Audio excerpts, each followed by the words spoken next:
Hi everyone, a very good afternoon. Can you guys hear me, see me? Please let me know in the comment section. All right. Just let me know that you guys can have a clear view of the screen. I'll just start the class in 1 minute.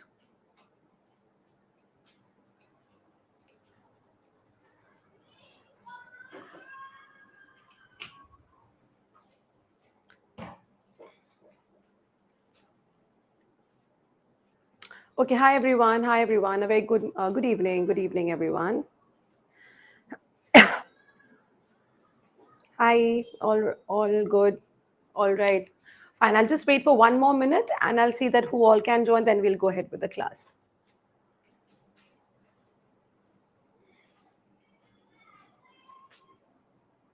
I hope you all are getting the notes that we have that I have given to the team. Everybody's got the notes.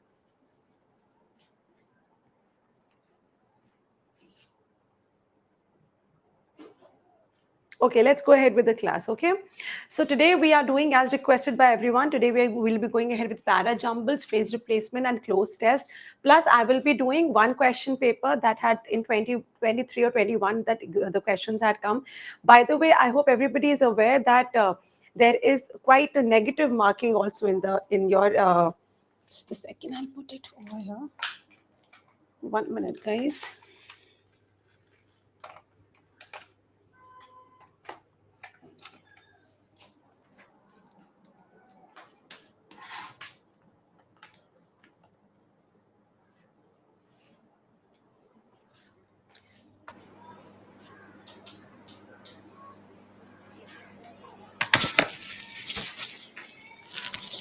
Hi everyone, so sorry there was some technical error. I hope everyone's here. There was some minor technical error. Now it is resolved. Let's go ahead with the class. Okay. Good evening, everyone. All right, it's okay. All right. So going ahead with para jumbles, phrase replacement, and our close test. Okay, so we'll be doing some of the exercises today. So let's go ahead with our first question. And we have done para jumbles before, but as requested, I'll be going ahead with this. Okay, the first question is given below are 4 sentences. All right, and you have the truth of the matter is that everyone is so unique that all comparison is utterly wrong. So it is best to be yourself. It's not your fault because you have been brought up, educated in such a way that you're constantly comparing. For example, someone or the other is taller than you, more beautiful, more intelligent. These days, when you suffer from an inferiority complex in some way or the other, give me the order. Also, I think it would be better if you all read the sentences on your own and I will wait for it. Do you want to read it on your own or do you want me to read it? Better? Own would be better? Not audible. I think everyone's able to hear me.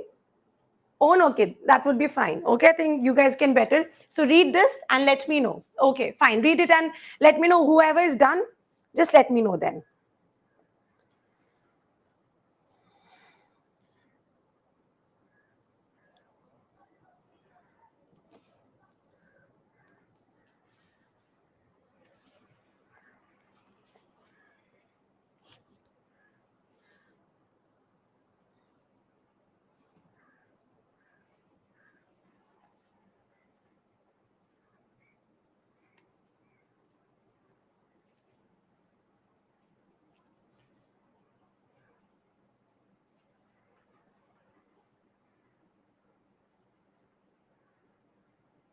All right, great. So everybody is going ahead with the right answer, and that is perfectly right. That is DBCA.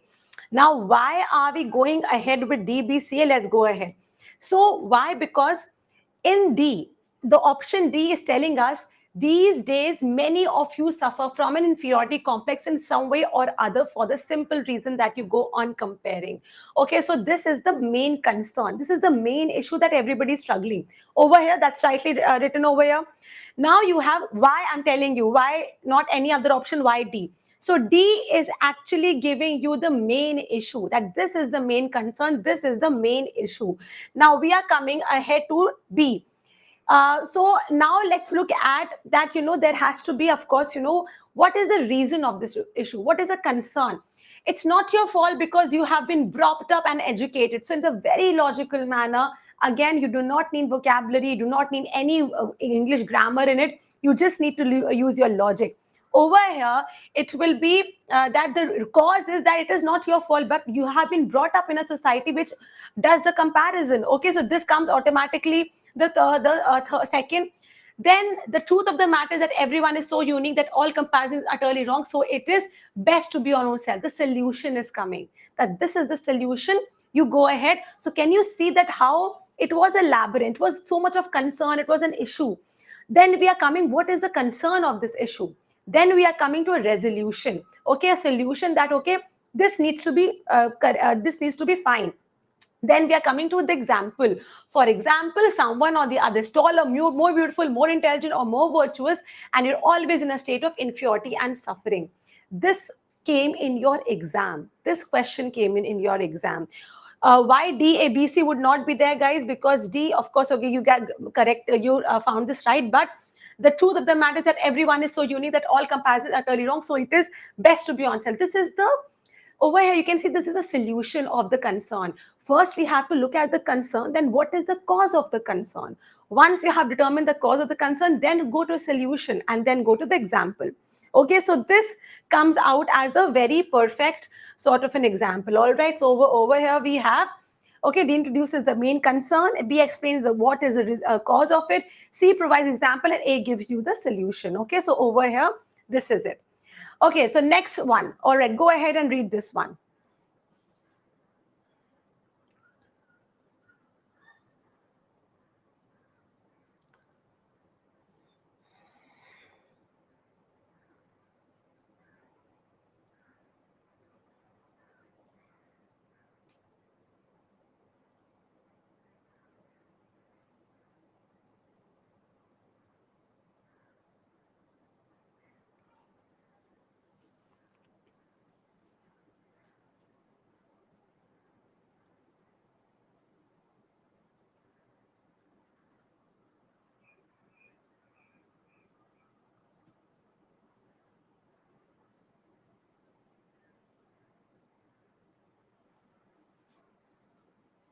All right. Everybody is giving me option 4. All right. Okay. Think closely. Okay. What is option 4? This philosophical stance. How can? Chalo, theek hai, we'll discuss it.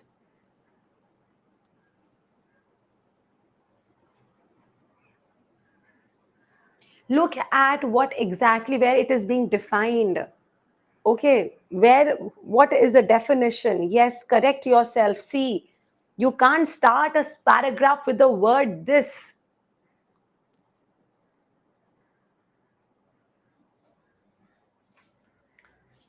So, guy, all right. So let's go ahead and the correct answer. Everybody who's giving me one as a correct answer is right. Why? Because none of the other sentences have the capacity to have the beginning. So over here, language then is not merely, no, this is a very secondary sentence. This philosophical stance, you can't begin the paragraph with this. And the preposition implies. What is the preposition? Where does the word imply come? All three are very being easily ruled out. Come to the point. Now look at this. In asserting that language thinks man, this is the definition what Heidegger was a very big philosopher, and he was the one to talk about. In asserting that language thinks man, Heidegger challenges the Cartesian primacy of the self as a center of meaning making. You are getting the first statement wherein the Heidegger's philosophy is being talked about, that is being discussed. So of course, very automatically, without any thoughts, this becomes your first. Now we're coming to the next point, that is language then is not merely a tool. So this is not this philosophy. Now, very okay, over here, this is a philosophical stance. That is exactly is being talked about in the next sentence. So this philosophical stance unsettles centuries of logocentric humanism by situating languages as the origin, not the expression of thought. Okay, so this comes as the second one because this is the philosophical stance, and it is talking about logocentrism, wherein the written, what do you mean by logocentrism, where written word is taken beyond us normal speech. Okay, so that's a different concept of Heidegger. And then over here coming to language then is not merely a tool but a space where being reveals itself independent of individual volition. Now it is being talked about what language has come to be. So over here you're talking about Heidegger's philosophical stance, then you're talking about that what is this philosophical stance, and then you're talking about that how it is perceived now, and then the preposition implies, and may the word implies is that what is its implication now, what does it mean now. Okay, so over here the preposition implies that meaning precedes the speaker, that consciousness is shaped by structure external to itself. Okay, all right. So over here you can, so the strategy is just that you have to look at, whenever you have to look at the bigger picture first and then you have to narrow yourself down. You have to go with the bigger idea first and then narrow yourself down. This is a strategy. You can go ahead and create strategies of your own also, but this is how it is, wherein if it is talking about past as well as present, then go to the past first and then come to the present. We can't go to the present and the past first, right? So what Heidegger was centuries ago. All right. Okay.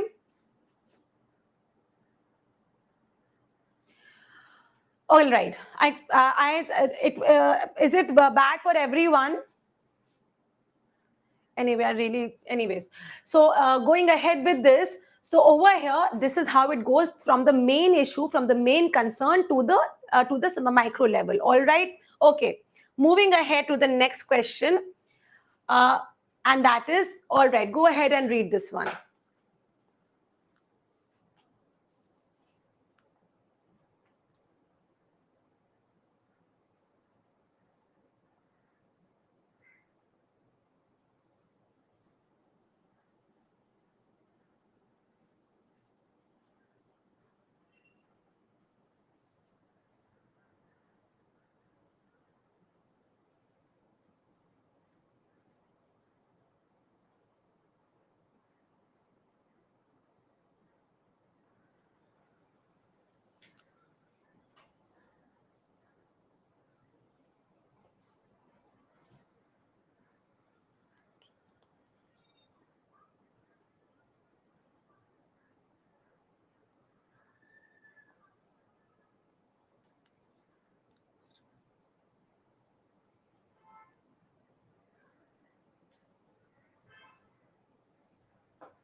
All right.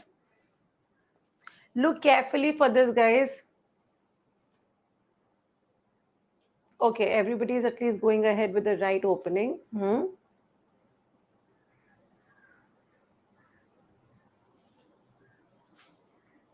All right, so again, you're going ahead with the context. What is the present scenario? And that's very rightly said that while misinformation is not new, its strategic deployment to create doubt and dismantle consensus is a distinctly contemporary phenomena. This very clearly becomes your subject, that it is all about misinformation. Okay, so this becomes your first sentence. So over here, we are ruling out this and this completely. We now have to figure out between first and second. Then comes your point. Let's go ahead with the first one. The post-truth condition arises not from ignorance. How are you talking about post-truth immediately? Is there any mention of post-truth? Not at all. There has to be some context. The first is fine, but we have to follow it with something else. Okay. So over here, we are looking at this, the post-truth condition, not at all. Now let's come to CB. In this milieu, yes, this comes out as like, it is talking about in this situation. In this milieu, this situation, expertise is often dismissed as elitist, and emotional resonance trumps empirical verification. It is actually saying that, the information which the experts give is considered as elitist, okay, as not coming to the masses, but this misinformation is rapidly spreading. So this very logically becomes your second point. Then over here, then in your second sentence only you've ruled out first, so you are very sure with your answer. Then you're going ahead with the post-truth condition arises not from ignorance, but from the deliberate subordination of truth to ideology. And then the last one, the erosion of shared reality weakens. So what exactly it results in? It weakens democratic discourse, making rational deliberation increasingly difficult. You cannot have one single strategy for every question. Let me tell you, you have to put your brains also, you have to put your logic also. You cannot blindly, this is not a mathematical equation, okay, that you are given a mathematical equation and then you follow it. You have to figure out the first sentence. Once you have figured it out, that then only you can logically put, okay, it is a lot of common sense rather than any maths or chemistry formula that you want to learn. Remember this, okay? So this comes out to be a very simple one, and this is introduces the context of the misinformation. B gives the present emotional and rhetorical climate, what it is now. A defines the philosophical condition, and D is like what exactly is the result. It is the democratic consequences. Okay, so what is the consequence of it? This is how you are supposed to put your brain into solving the question. Next one. All right, read this.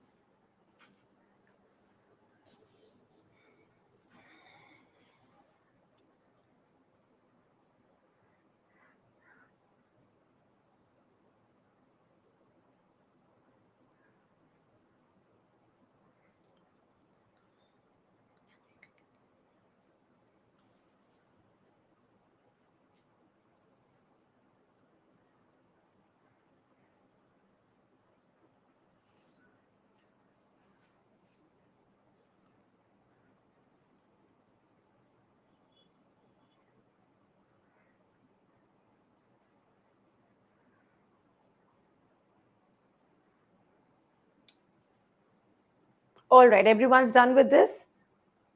Let's go ahead. Okay. So, given below 4 sentences, so let's go ahead with this. So, by turning inward and rejecting sensory experience, they privilege the transcendent reality over the immanent one. Okay, so let's see that what all the other sentences, what united these mystical traditions across civilization was a shared metaphysical intuition. All right, from Platonists to Advaita Vedantins, mystics have attempted to dissolve the boundary between the self and the absolute. Very logically, this comes as your first sentence. Very logically, right? Now you have this was not a mere withdrawal from the world, but a radical revolution of what it means to know. So it is again talking about something that's historical. Okay, so over here, you are automatically coming to the one because nothing starts from C. Okay, so from Plotist to Advaita, Vedantis, and then just to ensure your point, by turning inward and rejecting sense experience, they privilege. So you're talking about Plotinus and Advaita. They privilege a transcendent reality over the immanent one, and then all right, so sorry, what united these mystics? Sorry. Over here, second would be what united these mystical tradition across civilization was a shared metaphysical. And then what did they do? By turning inward, and then this was not a mere withdrawal from the world, but a radical revaluation of what it means to know and to be. Okay, so again, where you're coming ahead to how this is the first sentence. Over here, you are getting to the point, and then what united these mystical traditions? Because Plotinus is from a different civilization, Advaita is from a different civilization. What united these two? And then you're coming ahead to by turning inward, and then this. All right, so over here, you do not have to do much thinking. Once you are coming across the first sentence, you are sorted. Okay, all right. So, next question. In modernity,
All right. So who? Okay. So who is giving me the right answer for this? Everybody is agreeing to the fact that okay.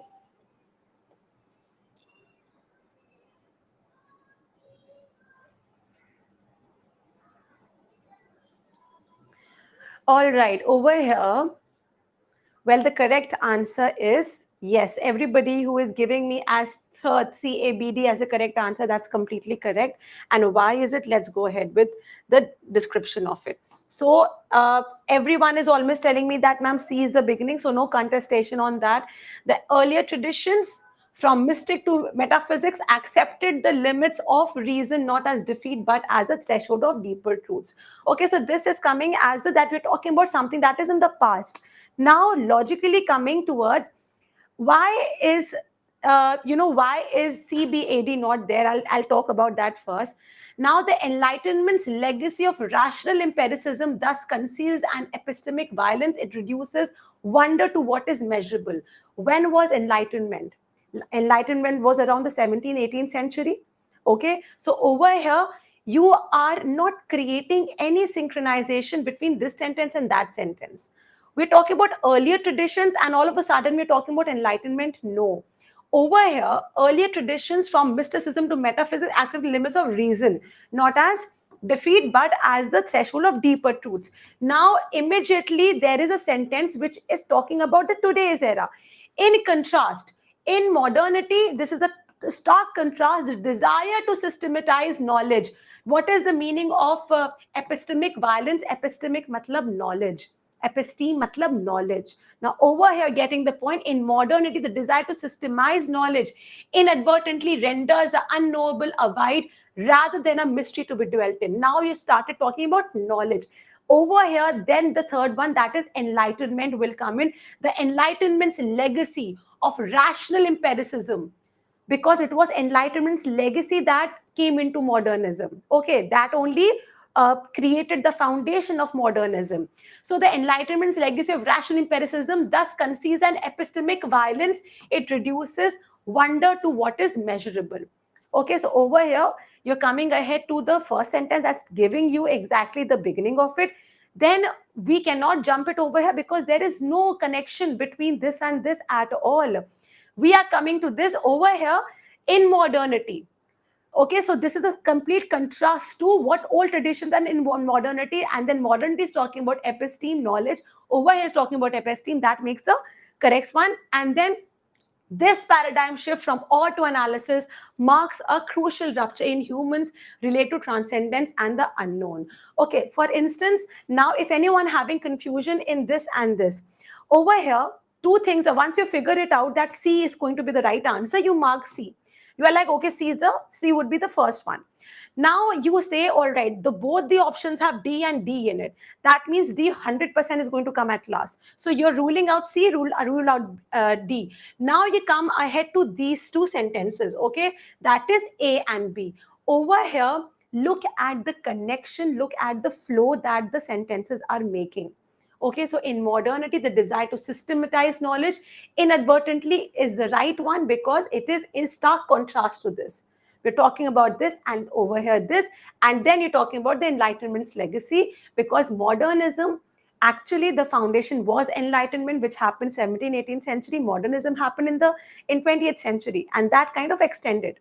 Okay, so this becomes a very logical one. So CABD becomes the right answer. If anyone has any questions, you guys can ask me right now in the comment section. All right, moving ahead to the next one. So CABD becomes right. Okay, the next question here.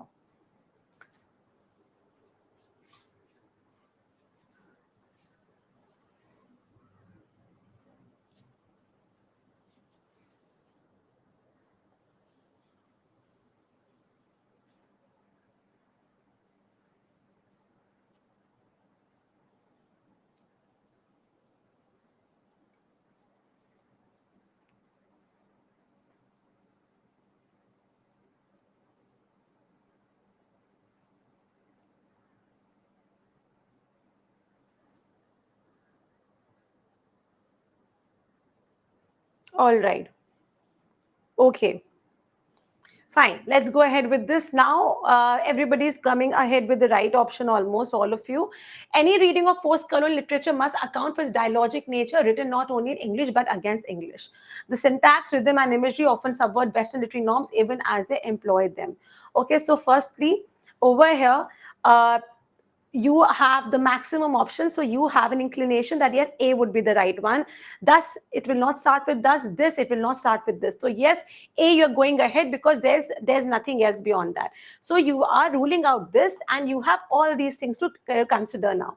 Now, any reading of post-colonial literature must account for dialogic nature, written not only in English but against English. Okay, then you're coming ahead to the syntax, rhythm, and imagery often subvert Western literary norms even as they employ them. Okay, so this is coming out to be perfectly correct. Why? Because we're talking about the syntax, rhythm, and imagery often subvert. So what is it trying to say? That English language does not only mean that we're copying the language of the white, but in the same language we are critiquing the culture, the systems of the whites. Okay, so that's the thing. Now, the syntax of English language, talking about the syntax, rhythm, and imagery often subvert literary norms, because the way we speak, Indians speak English in a different manner than what a normal native American or a native English speaker will speak and go ahead. So in that manner, we are subverting, we are making it topsy-turvy, we are kind of breaking the rules. In a way, we are mocking their language, that this is your language, we will use it on our own way. So the syntax, rhythm, and imagery often subvert Western literary norms even as they employ them. Then comes the point. Thus language becomes both this ambivalence. Now, very, it's very conclusive. This statement is very conclusive, that the thus language becomes both a tool of colonization and its undoing. So this is actually telling that what effect it happens. Now, this ambivalence, this duality wherein we are using their language, the colonizers' language, the Britishers' language, but we are subverting this language. There's a duality to it, there's ambivalence to it. Okay, there's this ambivalence towards English is not a contradiction but a creative friction, giving rise to new hybrid forms. All right, so can you see this? Thus, over here, then what is the bigger picture? The conclusion is, thus language becomes both a tool of colonization and its undoing, reinscribed with indigenous memory and descent. Can you see the logic? The logic is coming very clearly without any other thing. So A, B, D, C becomes your right answer. Okay, so any reading, so A very automatically becomes right for everyone. And then over here we have A introduces the critical lens, the post-colonial, why we are using the writing. B shows the method of subversion. D interprets, we are subverting the language, we are using our own language, our own way of speaking. D interprets the ambivalence, that this ambivalence is actually very creative, we are creating something new. And C offers a philosophical resolution.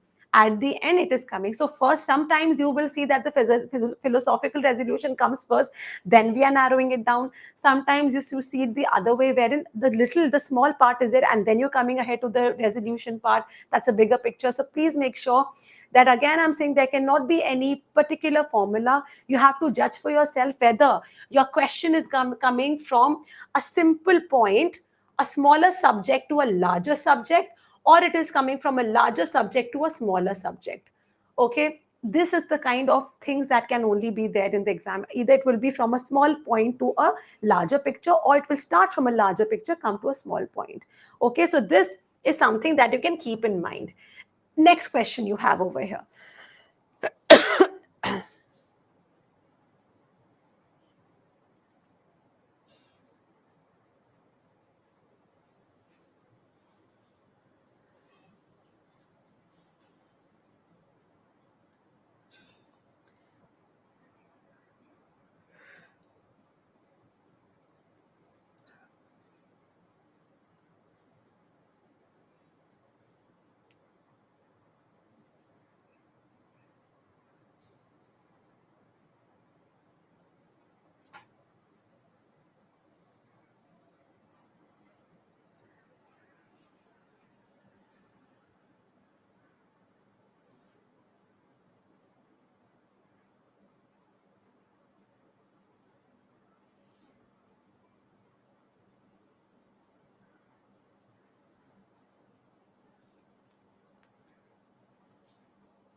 All right, everybody's going ahead with this. Okay. Be very short of. See, I can take answers if they are confused between 1 and 3. That's fine. But how can you start from second sentence? Classical physics held the universe. No, sorry, the first sentence. Quantum mechanics destabilize. B would be the first sentence. That's for sure. How can quantum mechanics destabilize deterministic causality come as the first sentence? Please put your thoughts into it. We have to start with B. Or I can see that you if people are getting confused in this. Okay, I will clear the doubt. The right answer is BACD, but I will see to this also. Okay, so whoever has got one correct, that's totally right, because over here we are seeing classical physics held the universe to be a vast mechanical system governed by immutable laws. We're talking about something that was long time ago, classical physics. So over here we have to go from the broader to the small point. Okay, so determine that first in your mind. We are coming to that. Now, why is C not the second sentence? Let's talk about that first. This epistemic rupture not only challenged Newtonian certainty but invited philosophical reflection on the role of consciousness in science. What are we talking about? Classical physics is long time back. The second sentence is talking about Newton. Newton long time back? No, Newton is almost in this modern era, right? So over here, when we talk about classical physics, this is the first sentence. Then again, the same thing, we have to make a contrast. And then from that contrast, we're coming to the Newton point. So quantum mechanics, that is in today's time, destabilized deterministic causality, suggesting that observation itself changes the phenomenon observed. Okay, so this comes as a second one, because you're talking about the past and then immediately talking about that in contrast, what is the present physics talking about? Then you're moving ahead, that this epistemic rupture, this knowledge rupture that has been created. Why is it created? Not only challenged Newtonian certainty but invited philosophical reflection. So there's a rupture between these two, right? Classical physics mein and quantum mechanics mein there's a rupture, and hence over here you're talking about that this epistemic rupture. And then towards the end you're coming to the conclusion, the observer, once passive, now participates in the unfolding of reality, blurring the boundary between subject and object. Okay, so over here we are coming to the larger point through the smaller point. This is how it is being done. Okay, so over here you can see B gives a traditional premise, that is the classical premise. A introduces the new insight, what we are looking at, what modern quantum physics is all about. And then C highlights the rupture, what is the difference between the two, and D reflects the philosophical consequence, that what is the result of this. Okay, so this comes out as this one. Next question, go ahead.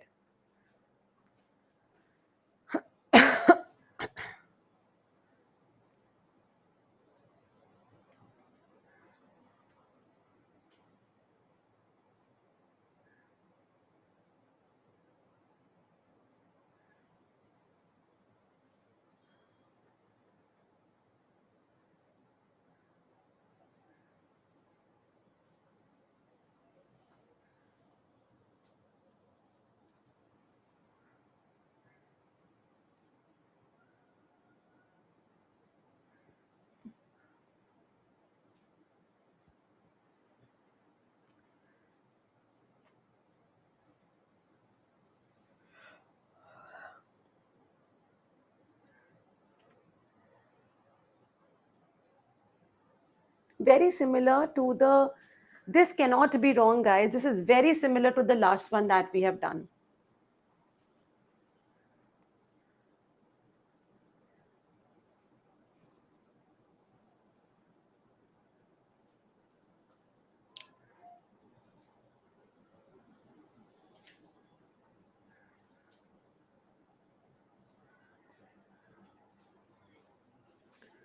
No, third would be the correct answer. Everyone, whoever is giving me third as the right answer, that's perfectly correct. And why? Okay, everybody is agreeing to the fact there's confusion between 1 and B. Everybody's coming to the fact that in earlier societies, time was cyclical. embedded in rituals and seasons rather than schedules. A very wonderful start that, people did not have yearly or daily schedules, but it was cyclical. Monsoon, summers, winters, and all. So this is exactly earlier time it is talking about. Then it is saying, again, it's a direct contrast that is being created. How can your income, the commodification of time under capitalism has reduced leisure to consumption? How are you coming to this point immediately? It will mean that as if capitalism, you're talking about capitalism in the first sentence. No, you got to make a base. You got to introduce what exactly is in today's time. Okay, so over here, what is going to be in early societies, time was cyclical, embedded in ritual and seasons rather than schedules. So this becomes as your first statement.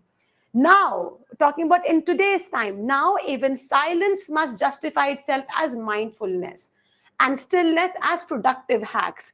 So this is a direct contrast. I'm telling you that in such kind of question, you have to see what is the relationship between the first and the second sentence.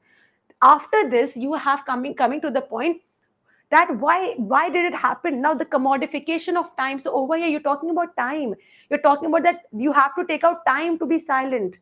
There are people now with yoga centers and power yogas and aerial yogas, that you have to take out time for this commodification of time, where time is being taken out. This commodification of time under capitalism has reduced leisure to consumption, not contemplation. So this sentence is the critique of this sentence.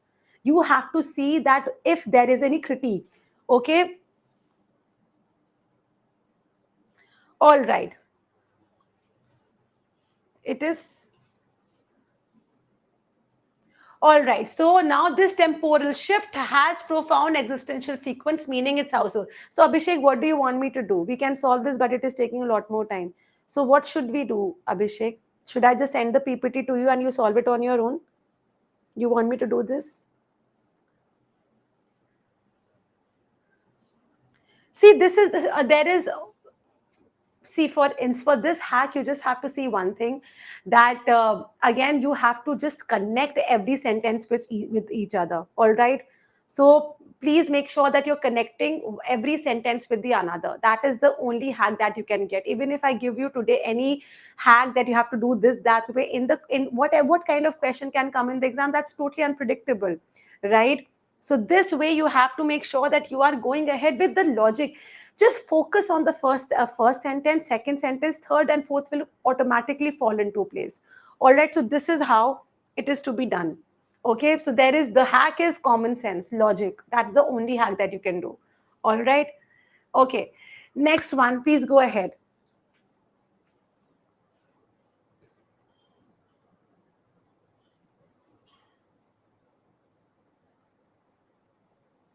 Abhishek, you're asking how to solve faster. Was the question?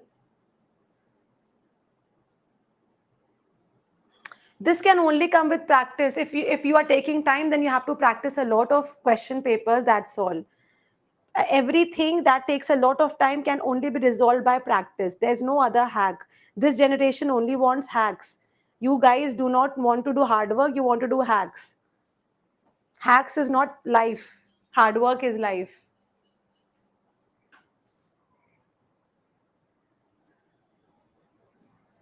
Practice, the Abhishek. Practice as much as you can. That is the only hack in life.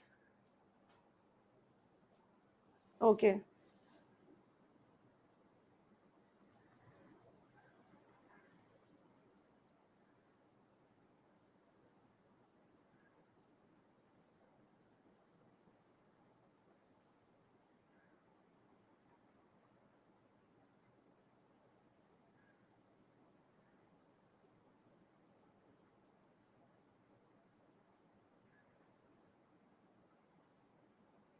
All right.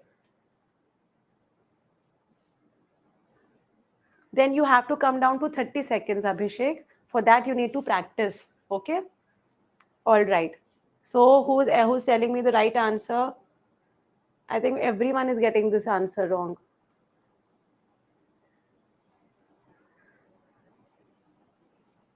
Okay, chalo, let's go ahead. Guys, the right answer for this, everyone is giving me 433, and well, the right answer is 1. Nobody has got it correct. Nobody has got it. This is A, C, B, D is the right answer. Now, all right, so let's go ahead with this. People are giving me what? 4 and 3. 3 and 4, not at all. 3 though is definitely not.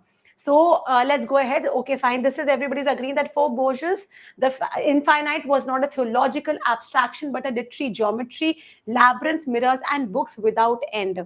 This comes as your first sentence. All right, everybody, we are getting introduced to Borges' symbolic system. That what exactly did he do? And then we are coming ahead to in the Library of Babel. Let's go ahead and see that why you guys chose this one.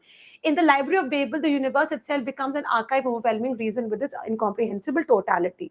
Okay, so what we will do it, that we will first rule out these ones because we have figured out that A would be our first sentence. So we are going to say that I will look at option A and I will look at option B. So now I will say that, okay, let me see that will be the right one.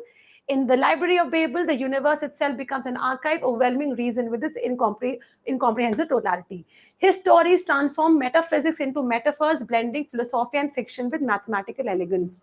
So first I'm giving the example and then I'm talking about what his stories say. No logic. No logic. You have to first talk about what his stories say and then give the example. Do you always say that there are many animals in this world, cow, sheep, cat, dog? Or do you say cat, dog, sheep, and then you say there are many animals in this world? No, you don't do that. You first give, you introduce it. There are so many things. What were his writings? And then you give the example of his writing. The Library of Babel was his writing. Okay, this is a very normal question. So over here, you are saying that, all right, so automatically you say that this is completely ruled out. Why? Because first I have to say that his stories, Borges' stories transform metaphysics into metaphors, blending philosophy and fiction with mathematic elegance. So I'm introducing Borges' work. What does he do? First, I will talk about the work and then talk about that what all the other works. No, you have to give at least a start that what does he do, and then you talk about his book. In the Library of Babel, the universe itself becomes an archive of overwhelming reason with its incomprehensible totality. So, of course, this is totally ruled out. This comes as A, C, B, and then this vision collapses the boundary between reader and reality, suggesting that to read is to participate in a cosmic recursion. Are you guys getting the point? I mean, this was not supposed to be wrong.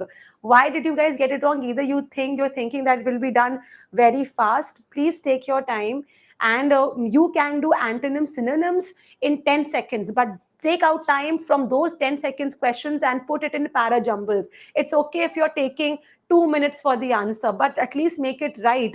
Cut down your time in other smaller questions, because para jumble cannot be solved unless and until it, if you want to solve it in haste, then you will get it wrong. Okay, so please, no, don't try to resolve it fast. Please save your, in, do 5 seconds, 10 seconds or antonym and synonyms question. They are going to come a lot in your exam. Synonym, antonym is replete in the paper. So save that time. You do that in 5 seconds or 10 seconds. Cut down the 30-second time and invest it over here. Please use that mathematics. Okay, there is no hack. Common sense is the hack for jumble questions. All right, please make sure that you do it. Okay, next question you have is this: the digital age.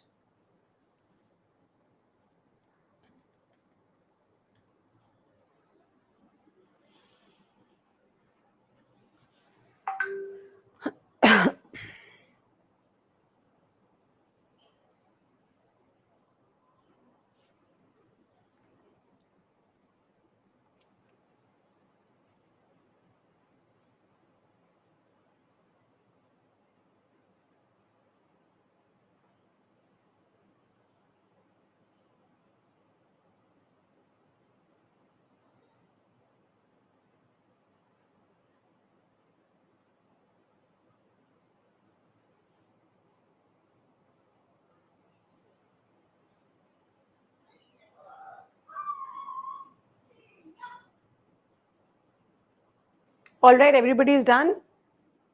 Okay, take your time. Take your time.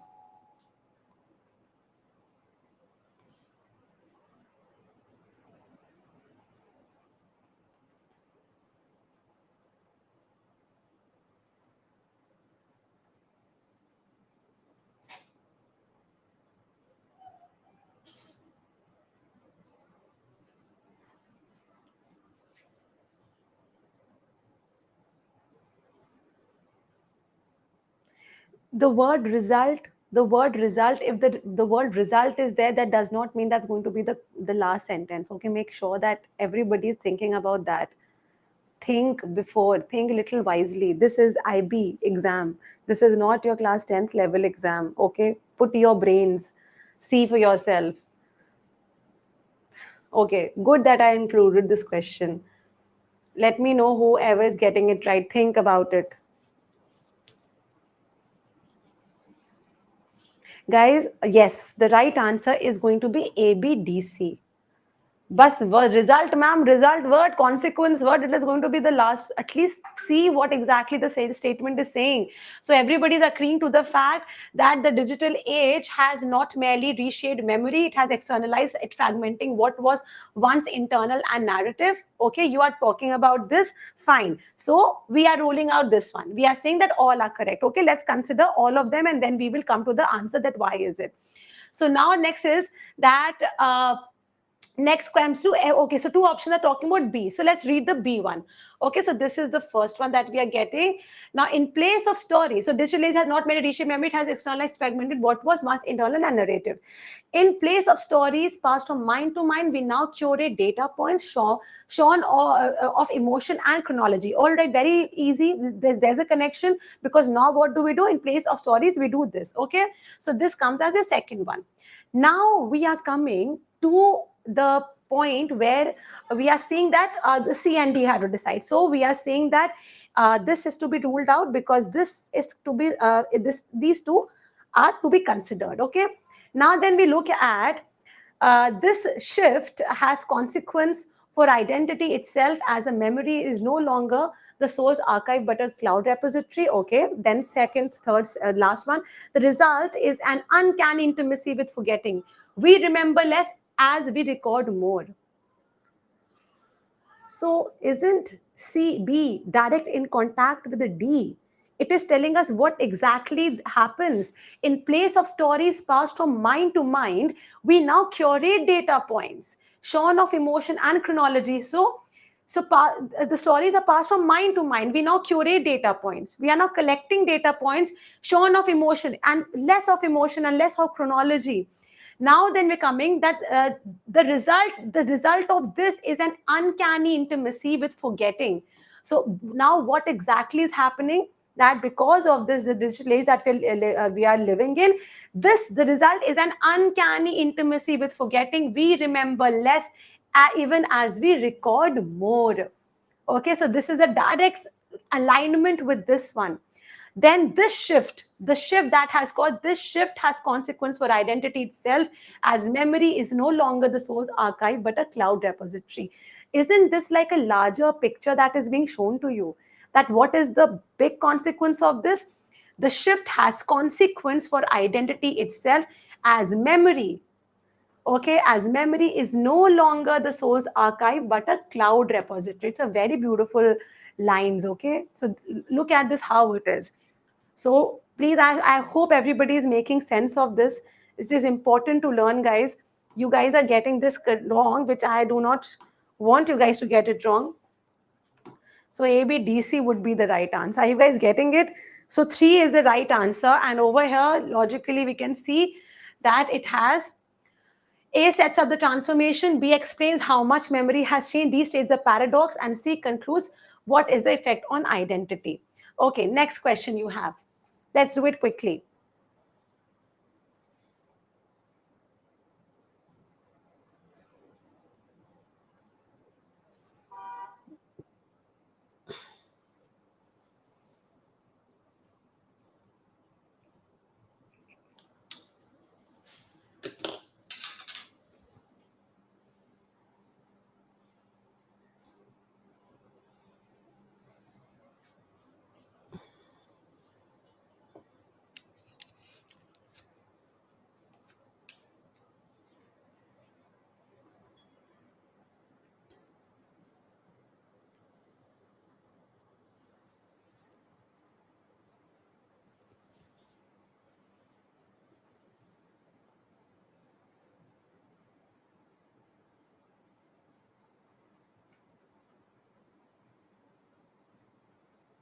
Remember, every sentence is defining the next one, okay?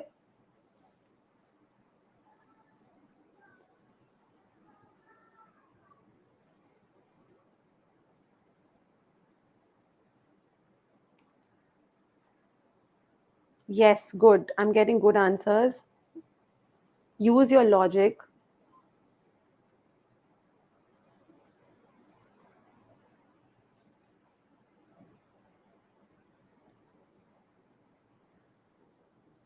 Yes. All right. Let's go ahead to this one now. Over here, what do we have? Okay, so we have three as A and one as B. So let's look at B and then rule it out whether it will be there. Technology, while promising connection, often deepens a sense of dislocation. And like not at all, this is not coming out to be right. So this is we are ruling it out completely. Now we have A, B, C, D, and A, D, B, C. Okay, so we are taking this sentence as right. Unlike the romantic ideal of solitude as liberation, the modern individual, we all confront aloneness as alienation.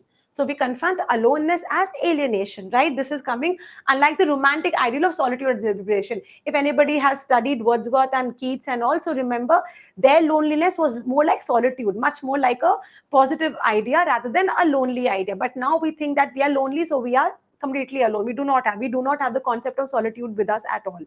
So, unlike the romantic ideal of solitude as liberation, the modern individual confronts aloneness as alienation.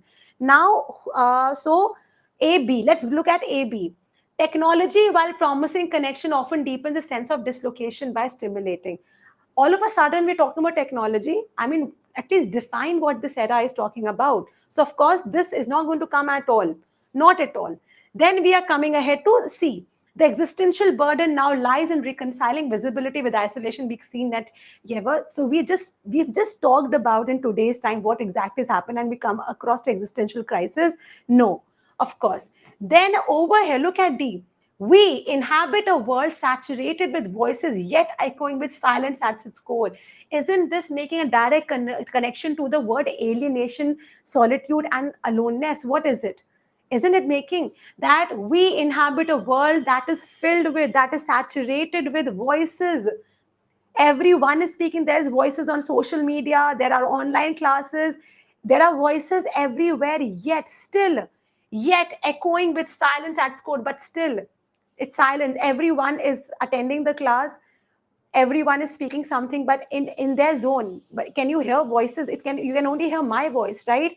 So even in this time and age where we think that everyone is trying to have a voice, but still there is aloneness, there's still. So isn't this a direct explanation of, like, not an explanation, continuation of the first sentence? Then you're going ahead, technology while promising connection. So you are coming out to this one, and you say, okay, D would be the right.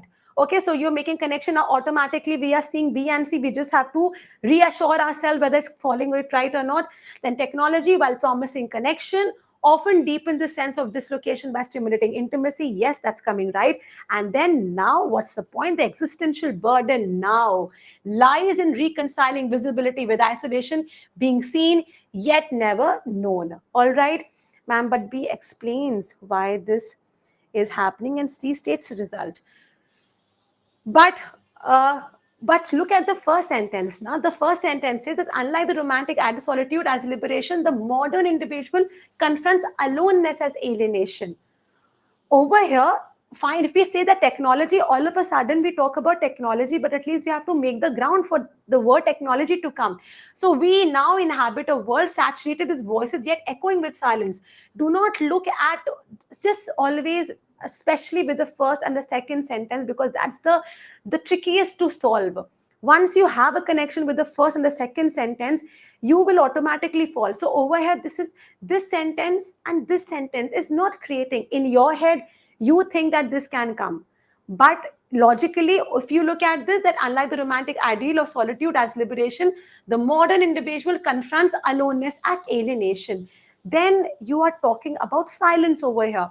We inhabit a world of saturated with voices yet echoing with silence at its core. So can you see, it's solitude, silence, alienation, all these things have to come accordingly, right? Technology, while promising connection, often deepens the sense of dislocation by stimulating. because you have to talk about something that what was happening there in the romantic era, that is in the 18th century, when William Wordsworth, Keats, Shelley, all these poets, all these writers were taking as aloneness as a positive thing, solitude. So you have to start from the beginning. Now where are you going to end the sentence? Okay, so you have to talk about, unlike the romantic ideal of solitude as liberation, the modern individual confronts aloneness as alienation.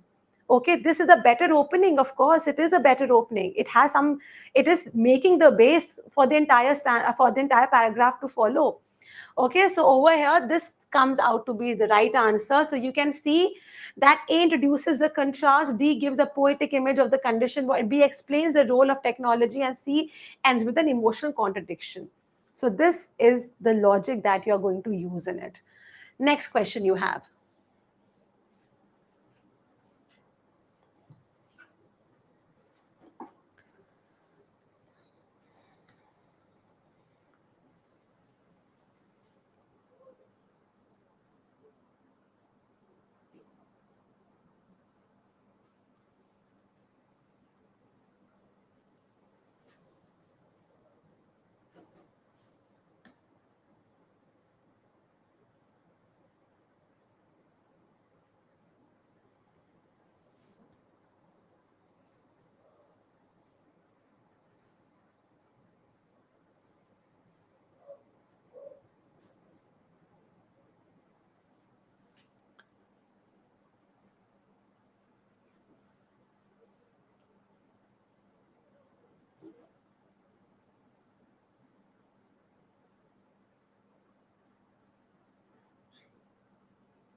All right, good.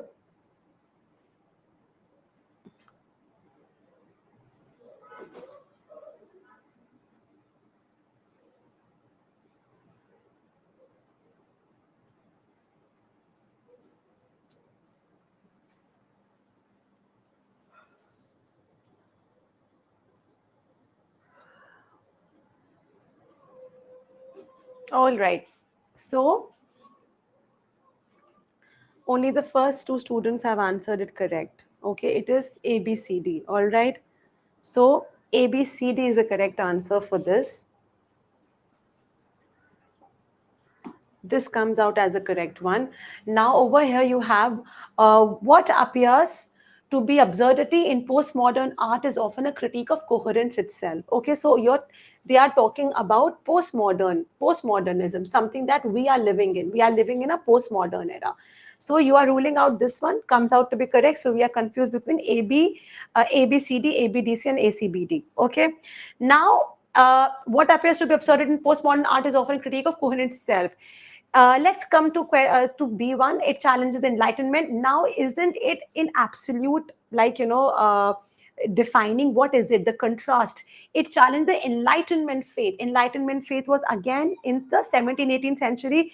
This is the postmodern era that we're living in. So it challenges the enlightenment faith in clarity, suggesting that fragmentation better reflects lived experience. So one of the main feature of postmodernism is fragmentation, fragmented stories, fragmented way of living life, fragmented grand narratives and everything. So this is a very good explanation of this. So A, B comes out to be the right one. We are ruling out C. Now, in this framework, disorientation is not failure. Then you are more defining postmodernism. That in this framework, disorientation is not failure, but a method forcing the viewer into a state of productive discomfort. Okay, so this comes out the C, and then the breakdown. So very logically, the last one is going to be AB. So you're going to rule out this one. The breakdown of form therefore mirrors the breakdown of grand narratives and totalizing ideologies. Okay, so has anybody read postmodernism here? Does anybody have any view, any idea of postmodernism? If anyone has, and this would be a very easy paragraph to solve.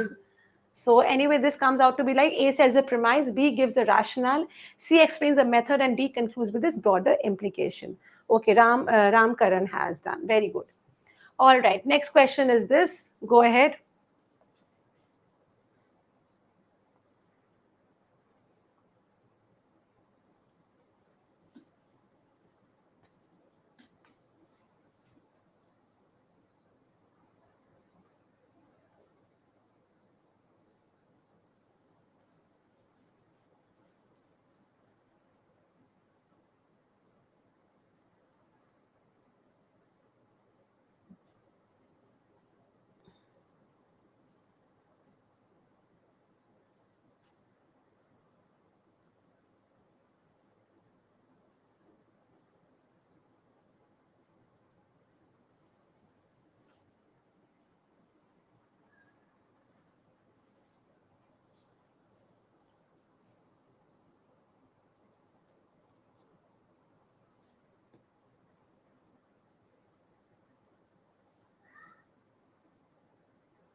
Hmm. All right, good.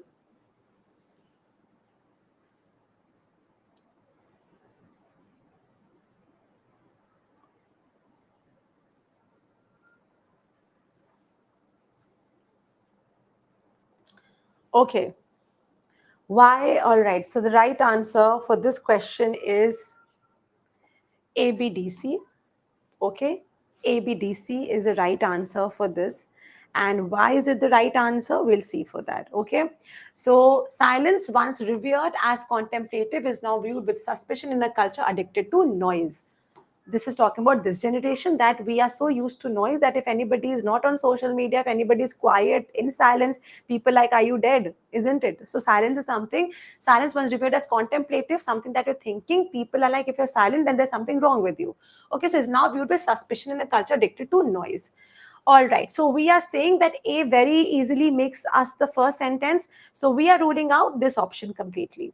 Then we come to the next sentence. The algorithmic economy rewards volume, frequency, and repetition, qualities antithetical to introspection. So over here, the algorithmic economy rewards volume, frequency, and repetition, qualities that are opposite to introspection. So what is this? Once read as contemplative. The word contemplative and the word introspection, they are almost the same, and it is defining the second sentences in continuation. Why? Because we can guess it from the word contemplative and introspection, that algorithmic economy rewards volume, frequency, and repetition, qualities that are opposite to introspection. Okay, so these are the qualities which are opposite to contemplation, opposite to introspection. Then you have, see, as discourse is gamified, the pause becomes a liability, a space to be filled rather than honored. Yet within this overload, silence might return not as a retreat, but as a resistance, a refusal to be commodified. So over here, when is will not D automatically become the third sentence. Why? Because we are continuing with the idea of silence here. Yet within this overload, silence might return not as retreat, but as resistance, a refusal to be commodified. Isn't this coming out to be like your third sentence? As discourse is gamified, the pause becomes liability, a space to be filled rather than honored. Okay, so this becomes your last sentence, and hence ABDC becomes it. You have to draw connections between, guys. There is no hack. You have to see for yourself whether the lines that you are connecting are making any sense or not, and this is how it will get resolved. So the right, A sets the contrast, B explains the cultural cause, D reclaims silence, and C reinforces the problem it seeks to solve. Okay, so this is how it will be solved. Next question.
How can D be?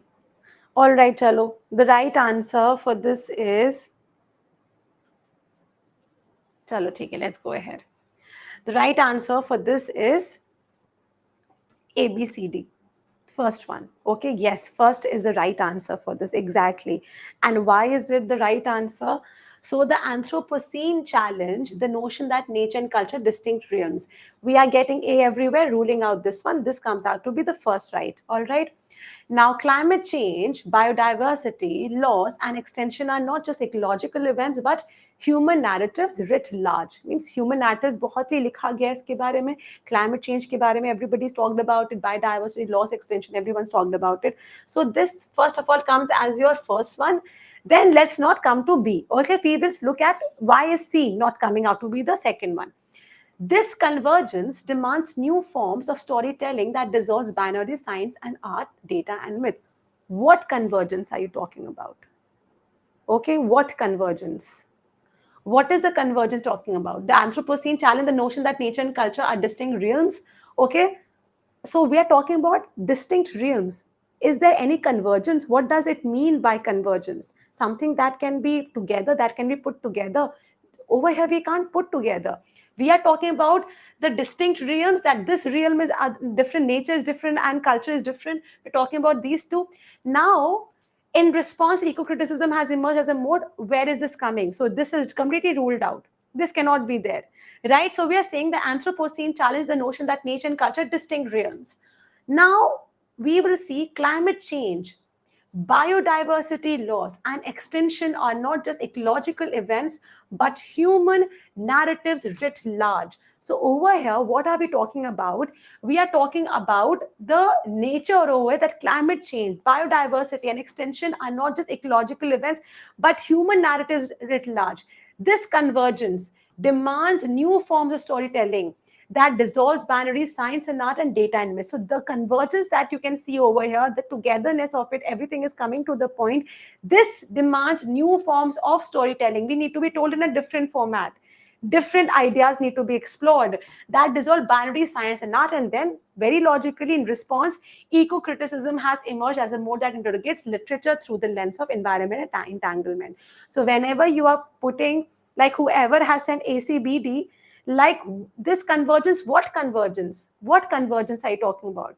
The first idea is talking about two distinct realms. Distinct is two separate things, climate and nature, and then the second talking about this convergence. What convergence? Over here, climate change, biodiversity loss, extinction are not just ecological events but human narratives writ large. This convergence over here, you're talking about these ideas that need to be explored. This convergence demands new forms of storytelling. Okay, so that's the logic that you will have to use over here, and introduces the theme. B explains what are the reasons, implication. C calls for change in narrative forms, and D offers a disciplinary response. Next one. Okay, read this.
All right. Okay, okay.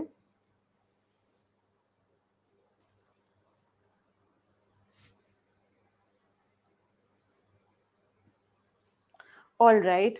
ACDB, everybody's telling me. Okay.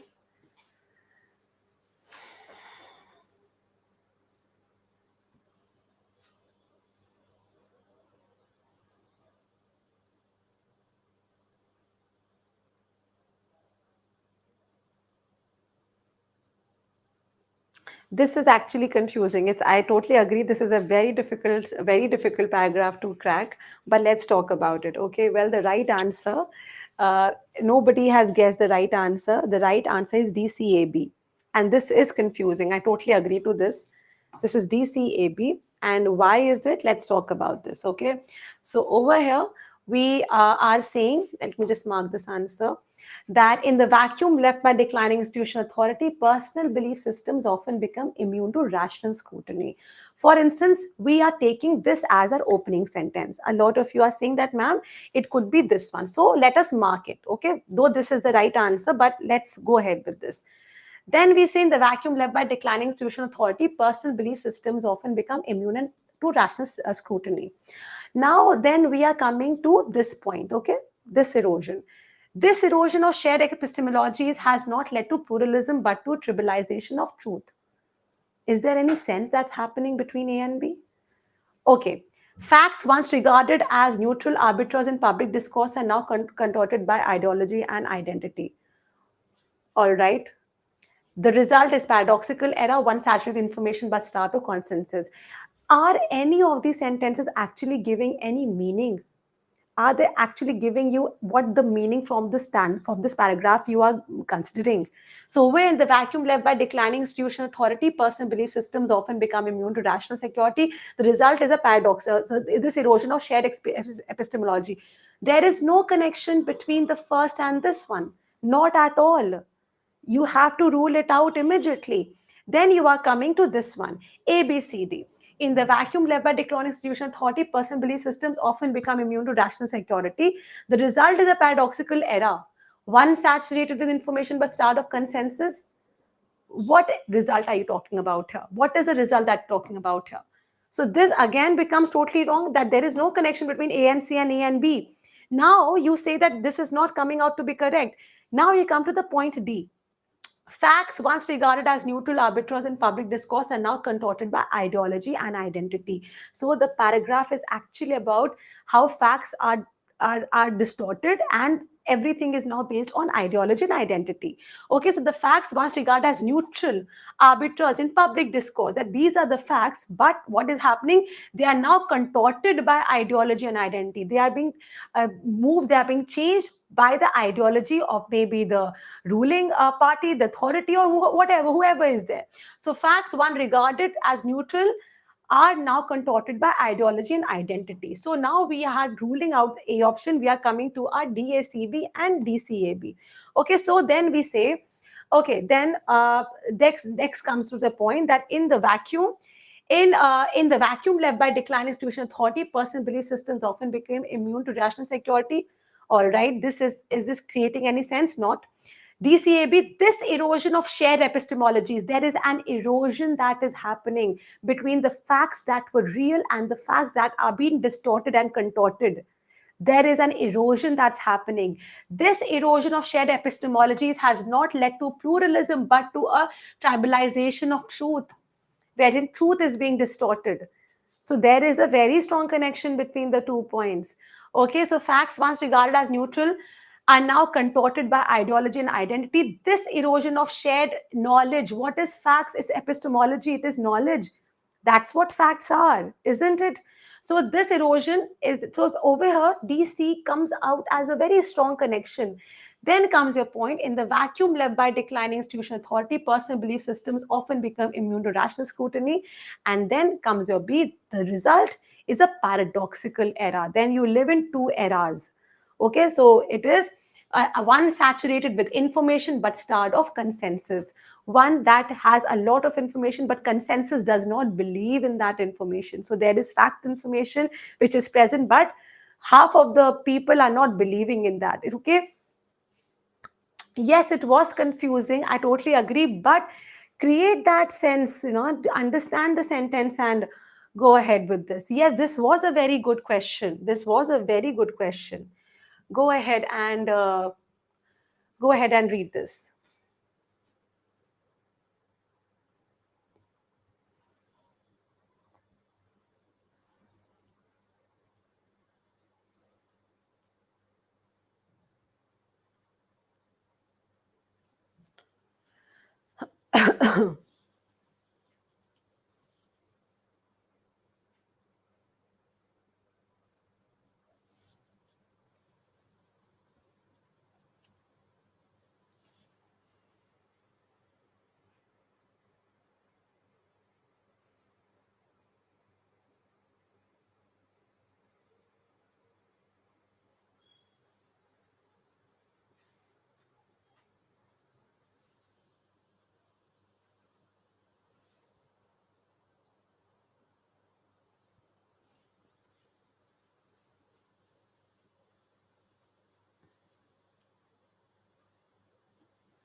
Okay, let's go to, well,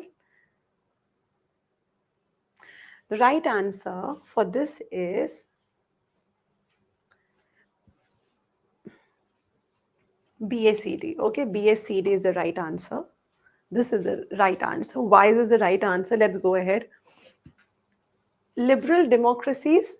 So over here we have BB and AD. Let's look at these sentences. A, but the metaphor. Oh, this is definitely but, starting with but. It is ruling out, which is starting with the beginning. We can't do this. D, digital platform transform this ideal into a battleground of attention. So what is this that they're talking about? So because of this word, I will be ruling it out. D also. Now I'm confused between BACD and BDAC. And let's go ahead with this one. But the liberal democracies have long championed free speech as the foundation of rational public debate. We have a liberal democracy, we have free speech, so we know what this paragraph is talking about. So liberal democracies have long championed free speech as the foundation of rational public debate. Now somebody's telling me D. Let's go ahead to D. Digital platforms have transformed this ideal into a battleground of attention rather than argument. Okay, fine. Let's see that maybe logically. Then you're saying that, but the metaphor of the marketplace of ideas fail when algorithms filter access and visibility. And then see, in such a system, louder voices and viral half truth often drown out nuanced deliberation. Over here, you are getting certain elements wrong. Okay, so we'll see it how. Liberal democracies have long championed free speech. This comes as the first one. Then over here, it is saying D. Now, digital platforms have transformed this ideal. So this is your first one. And then digital platforms have transformed this ideal into battleground of attention rather than argument. This is this you're saying that this is a second statement, but let me go ahead to uh, BACD. Okay, so then I will go ahead to the first sentence. But the metaphor of the marketplace of ideas fails when algorithms filter access and visibility. Over here, uh, liberal democracies have long championed free speech as the foundation of rational public, but the metaphor of marketplace of ideas. What do you mean by the marketplace of ideas? They fail when algorithms filter access and visibility. So it is basically that how whenever it is replete with ideas. Everybody has something to say. The whatever you people have internet, we will have access to their phones. Everybody has something to say, but the metaphor, the marketplace of ideas fails when algorithm filter access and visibility. But when actually it comes to the point wherein you have to come up and show and speak, you fail. Isn't it coming to be the very root sense of exactly what this paragraph is saying? Liberal democracies have long championed free speech as the foundation of rational public debate. Okay, so we're talking about the rational public debate, not the online debate, it's the public debate. But the metaphor of the marketplace of ideas fails when algorithms filter access and visibility. So this idea fails when it comes to like whatever it is filled with ideas, that comes to fail. All right, then you have, so this is kind of coming to the direct contact. Then you have in such a system, and then in such a system, louder voices and viral half truths often drown out nuanced deliberation. So what happened is जो system बन गया है ना, wherein people are shrieking out loud, and as in on social media, what happens? The louder voices, and we all know that we have our news media also, we have our anchors who speak false in such loud manners that they subdue the real deliberation, real discourses. So, in such a system, louder voices and viral half truths which become viral, they often drown out nuanced deliberation. What is nuanced deliberation? Things that are discussed, talked, discourses are made, things that are not easy to understand, complicated discussions. Okay, so that drowns it. So this comes as D, as your C, and then comes digital platforms have transformed this ideal into a battleground of attention rather than argument. Over here, then you're coming to a larger picture. The conclusion is that it is happening. Why? Because digital platforms have created this. Okay, all right, I'll just do the ma'am. B and A agree well, but C sounds like a better conclusion than D. No, D is a better conclusion in any picture, in any format. That digital platforms have transformed this ideal into a battleground of attention rather than argument. So this, in fact, because of this, you should definitely mark this, even if you're getting confused between A and C. But the over here, the question, but the metaphor of the marketplace of ideas fails when algorithms filter access and visibility. So it's like that. What is the marketplace of ideas? Where is the marketplace of ideas? The social media, right? Louder, exactly, ma'am. Louder voices point should come after digital plan. Why? No, we have to come to the conclusion now. We have to come to the final conclusion that in such a system, louder voices and viral half truth often drown out nuanced deliberation. And then we are talking about the entire conclusion we are bringing, that digital platforms are the ones that are creating this. Okay. So over here, the metaphor of the marketplace of ideas fails when algorithms filter access and visibility, because when the social media is replete with ideas, it's a marketplace of ideas. But you know, that is an idea where those are the things that just happen there. But what about when it needs to have that visibility? It needs to have that accessibility. Then it completely fails. Okay, so this is something that is there. Again, a tricky paragraph, not easy. If B starts with historical idea, A complicates it, C shows failure in action, D wraps up what the result is. Okay, next question you have about postmodernism. Let's discuss this.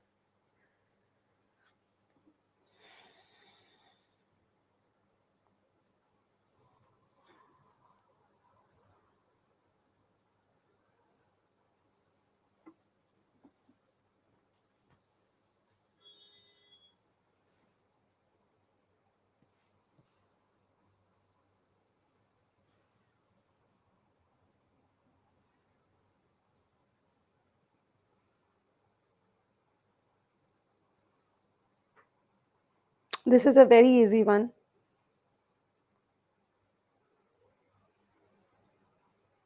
Hmm.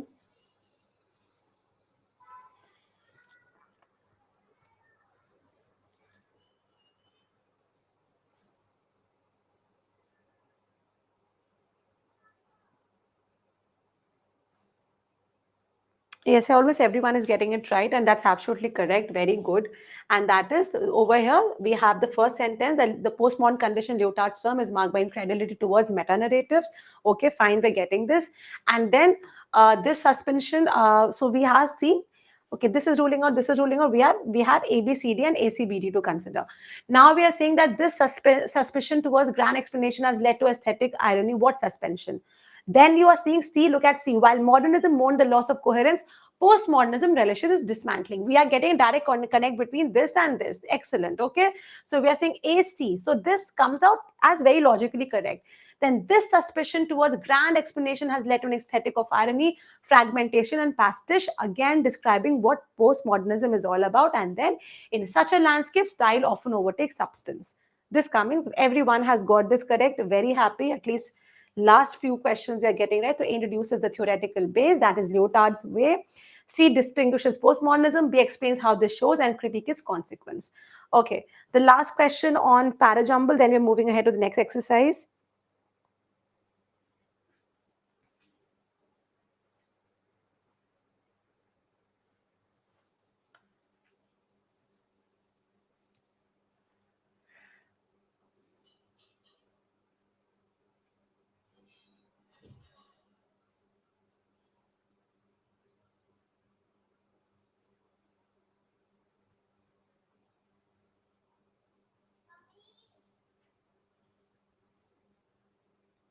It's also a very easy one.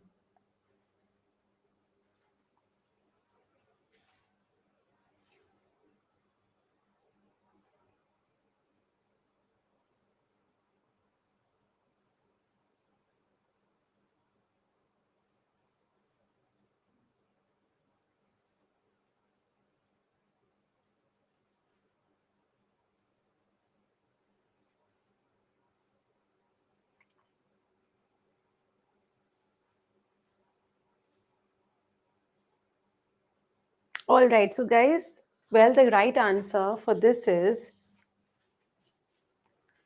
okay.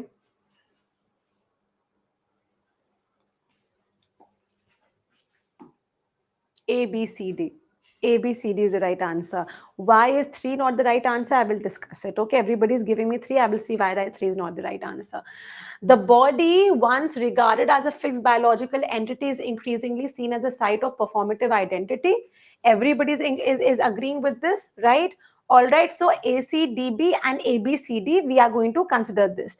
Let's rule out this, okay, that this is not going to be there. Now, why is C not going to be there? So the body once regarded as a fixed biological entity. So remember, now there was a time wherein if you are born a male, you are a male. You have to wear pant, coat, shirt, and all. If you're a female, then you are a female. You have to wear skirts and saris and suits and all. That's the identity. Today things have changed. There are so many influencers, there are so many who have had sex changes, who do not want to be associated with a male body or with a female body. They won't go ahead with their gender changes and all. So what it is saying, the body once regarded as a fixed biological entity is increasingly seen as a site of performative identity. Now I will perform, okay. So yes, there's a very blurred connection now. My body, this is my body, and what I feel that I'm going to show it to the world. I'm going to reflect it, what I have it in my mind and my heart. So this becomes your first sentence. Now why will C not be there? From fashion to biotechnology, the body is now curated, augmented, and interpreted like text. Okay, so this is coming out to be little absurd. Why? Because where is the connection that we're coming now over here? What I'm trying to imply in my first sentence, I'm proving it in my second sentence. The boundaries between the natural and constructed, something that has been given to us naturally and something that we are constructing, are blurred. Okay, they are blurred in contemporary theories of selfhood. I want to define my selfhood. I will decide whether I'm a boy or I'm a girl, not nature. That is what this point is saying. Okay, so the body once regarded, then over here from fashion, then comes at how are people proving their selfhood. From fashion to biotechnology, the body is now curated, augmented, and interpreted like text. People have statues, people have piercing, people have different weird things done to their bodies, right? So that's they do. And then lastly, gender theorists argue that this performativity is not mere artifice but a reality in motion. Are you guys getting the point? When the logic comes out, I mean, everything looks so simple, isn't it? So A introduces the theme, B generalizes, C gives cultural examples, and D offers theoretical support. I hope everyone's getting the point here. Are you guys getting it? Was a fairly easy one, I was expecting. Parajumble, all these paragraphs are very difficult. I totally agree. Not one was easy. If anybody has got at least 15 correct, then you guys are in a very, very better position. Hmm.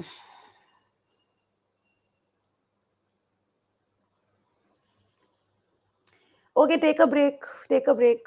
I'll come back at 8:40, 8:45. Okay. We are doing phrase replacement. I'll see you all at 8:45. 8:36 हो रहा है, 10 minute का break ले लो.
All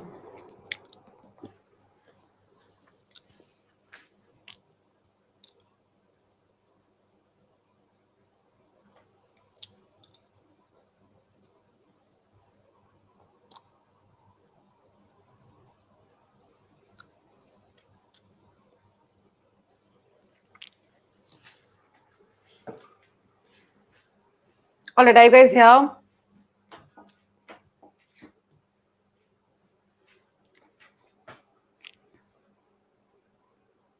Let me know if everybody's back.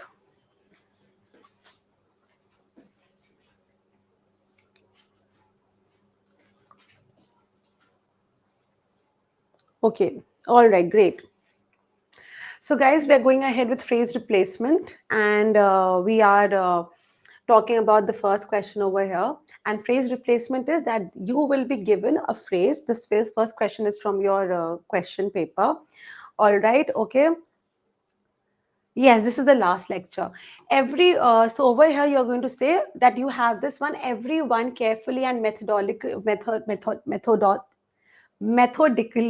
were trying to solve the problem given by the boot camp instructor. Now this one that is synthesis, this one that's in your brackets will be the one that would be there. All right. So that needs to be replaced. Now everyone carefully and methodically were trying to solve the problem given by the boot camp instructor. What will it be? Everyone were carefully and methodically trying to, everyone had carefully and methodically trying to, no correction required, or everyone was carefully and methodically trying to. What would be the right answer?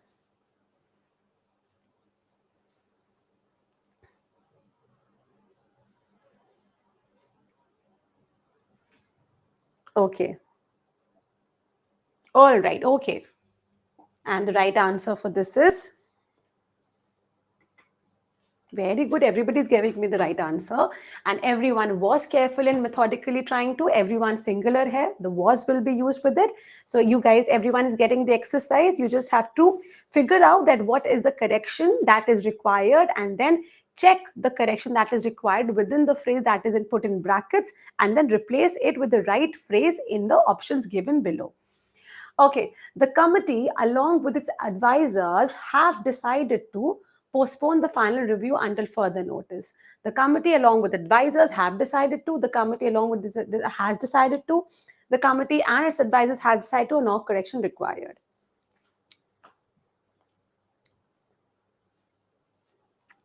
Okay. So the committee is again that, as we had discussed, it's a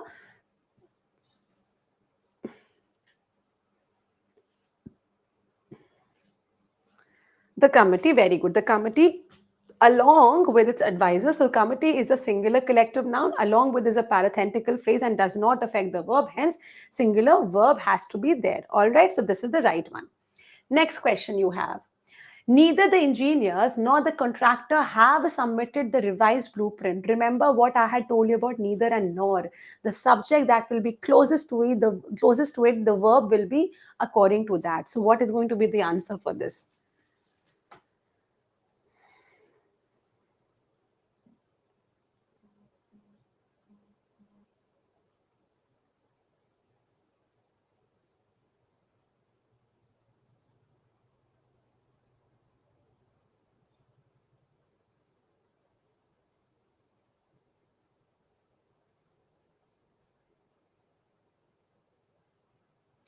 All right. So the right answer for this is neither the engineer nor the contractor has submitted. Perfect. Good. Okay, so neither the engineers nor the contractor submitted. In neither nor, the verb agrees with the nearest subject to it. Okay. Then each of the artworks on display have been restored by hands before the exhibition.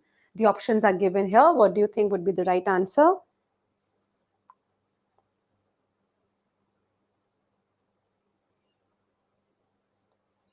Each, remember the word each is always singular. Okay.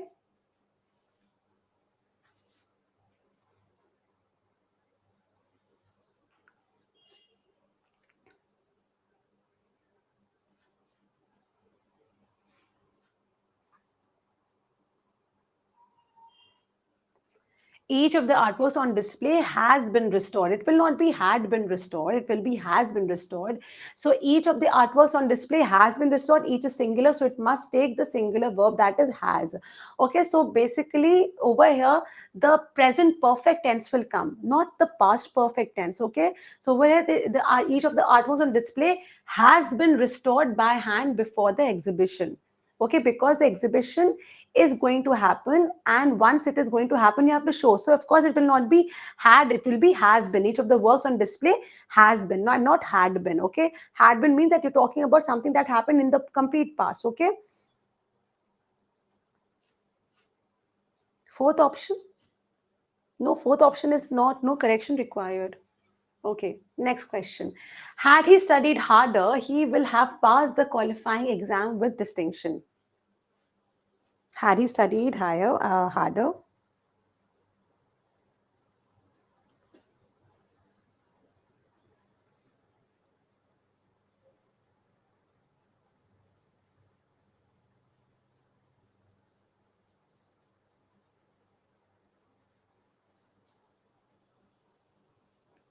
All right.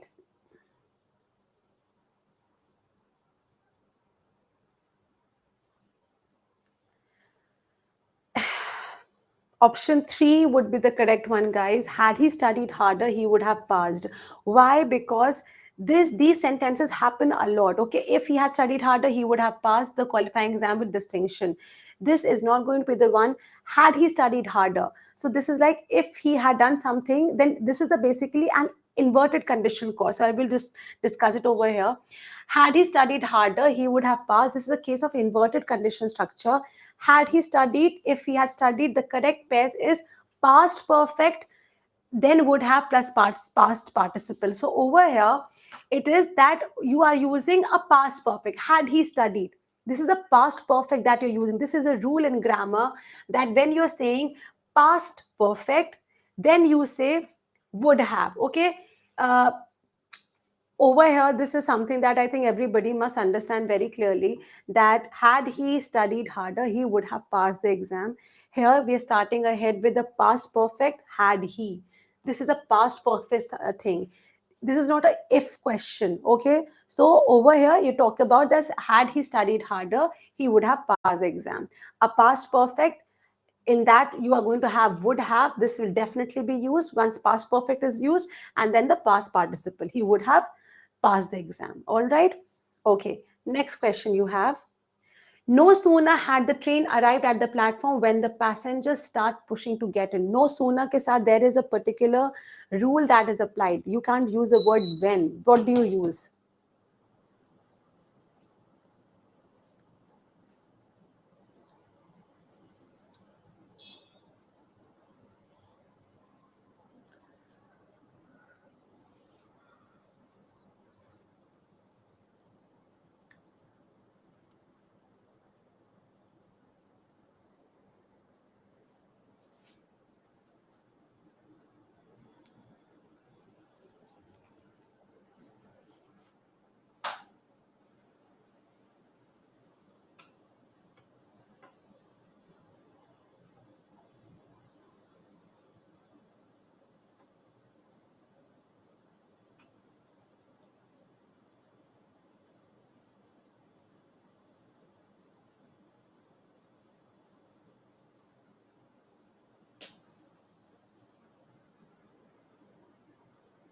All right.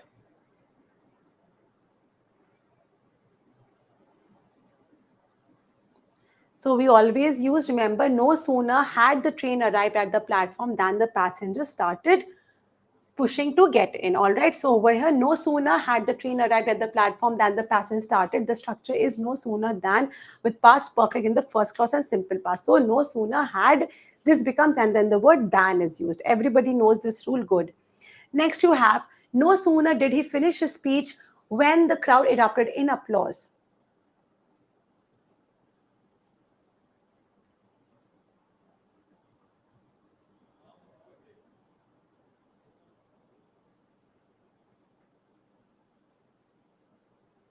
All right.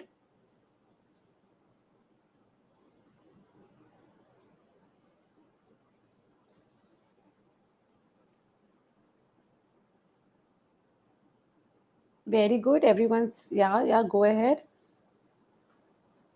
We just discussed this, that with no sooner, what are we going to use? We are going to say no sooner had he, right?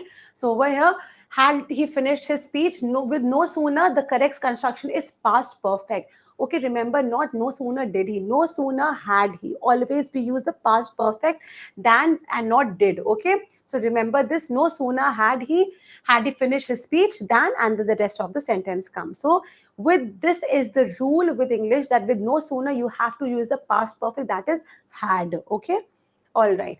Next one. The committee have submitted their report to the ministry for final approval. The committee, this is a singular noun.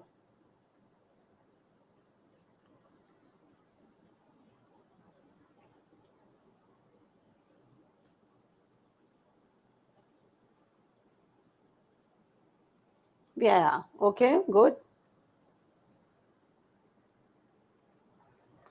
The committee has submitted its report. Exactly, this is a singular noun, so we cannot use has submitted their report. Has submitted its report. Okay, so when you are using the word has, how can you use the word there? It has to be its. Okay, so everything has to be singular now. Has submitted its report. A committee is a collective noun treated as singular unless textual plural. Hence, has and its will be there. Then she acted like she was the boss, issuing orders left and right.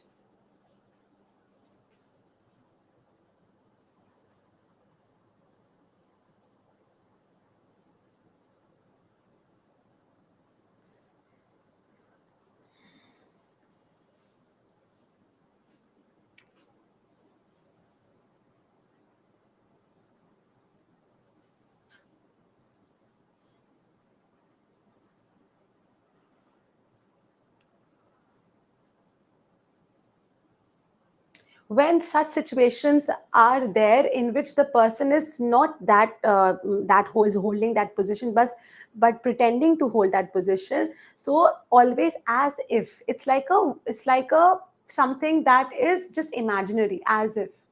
Okay, as if. So she acted as if she were the boss, something that is not happening, that has not happened, but she's behaving as if. Okay, so she acted as if she were the boss, not like she were the boss. You are getting this word is correct, but not like. Something that's not true, but something that she is imagining to be true. Okay, so over here, as if she were the boss, explanation, use as if, as though plus were in subjunctive mood for unreal situation which are not real. You are behaving as if you are Queen Victoria. Okay, people say that. So in unreal situation you have to use as if, and as if she were the boss. Okay, and you will always use the word were, not was.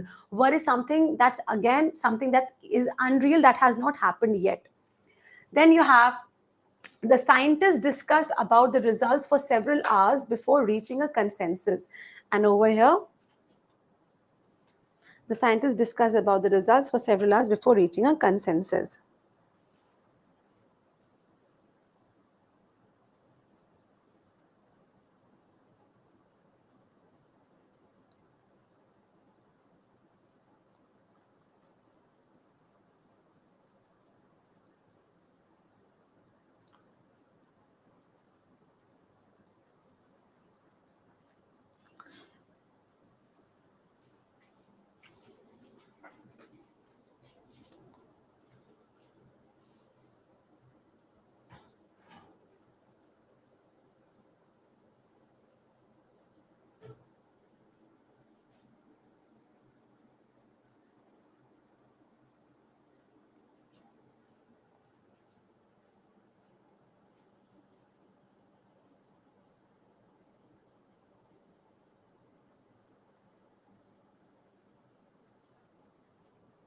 All right. So the right answer, discuss the result. D, whoever's giving me the D as right is the right answer. So discuss is a transitive verb, no preposition needed. So transitive verbs are those words which do not need any support. Okay. So we discussed. For instance, we talked. We looked. Okay, so this is something that you do not need any preposition for, like we discussed. So this is a transitive verb which does not need any. We discuss about, method. This is the wrong English. When you say we discuss about this, we discuss the plan. Okay, so it will be discuss the results. So the scientists discuss the results. About is wrong. You do not need any preposition with the word discussed because it's a transitive verb. All right. Then you have next one. Each of the students have submitted their assignments before the deadline.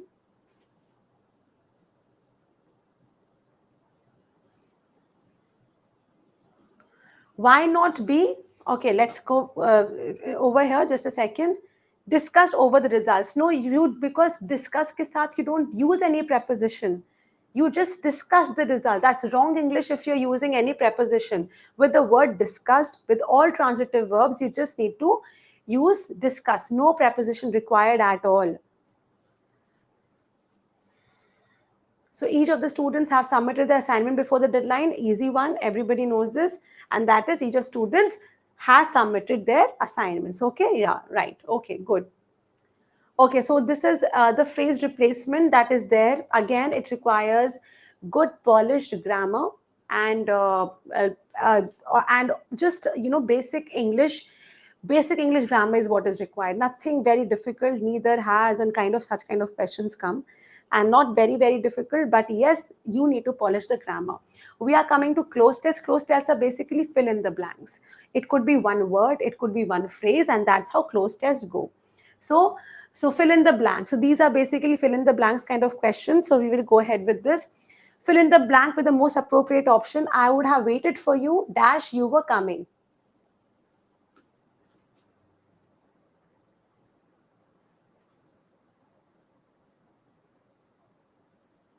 So I would have waited for you.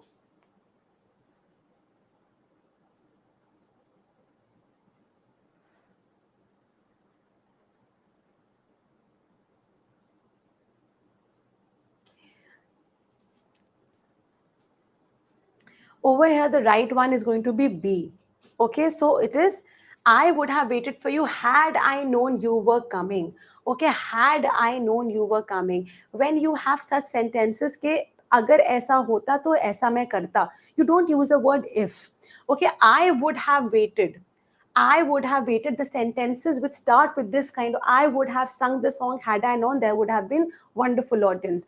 I would have eaten the ice cream had I known my father is not present. Otherwise, he would have scolded. Okay, I would have worn a sari had I known the party was about elders. Okay, so something like that. So I would have waited for you had I known you were coming. So with the words like I would have known, I would have waited, the word that you don't use a if word at all, you use had I known. Okay, so here you have this one, that had I known means if I had known, it shows regret. So this means if I had known. So you don't have to use the word if I had. Why do you have to use a longer thing when you can shorten it down? So make it a rule that if I had known you were coming, I would have done this. Okay, so something like that. So remember this one. Okay, the next question you have. He talks as though he dashed the final authority on the matter. He talks as though he dash. You're talking something about in the future, all right? So when you are when somebody in unreal situation, what do? You use, yes, very good. You use the, you don't use was, no. He talks as though he were the final authority on the matter. He is not the final authority. This is an unreal situation. वो तो अपने आप को इतना बन रहा था, वो तो अपने आप को महाराजा समझ रहा था. Okay, something like that. But he is not the final authority. So in such situation, you use the WERE word. Okay, so he talks as though he were the final authority on the moment. You will talk in plural. All right, he were, not was, because this is an unreal situation. We did a question like this. So as though implies an unreal hypothetical situation, we use subjunctive were, not was, regardless of the subject. So whenever, no matter what the subject is, 3 people, 1 people, 2 people, 100 people, you always use the subjunctive verb, you were, because it is an unreal situation. Okay, so make this your point. Not until the results were declared dash the students understood the importance of punctuality.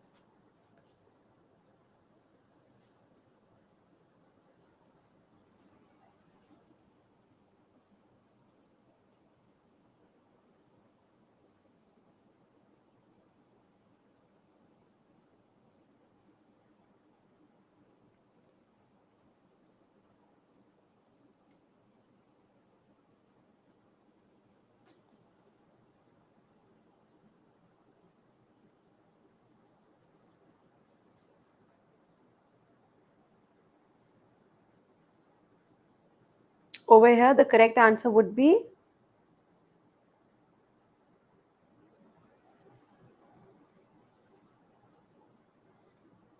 so this is a very important rule, guys. Very important. The right answer is did. Okay. Why do we use did? Explain. So whenever a sentence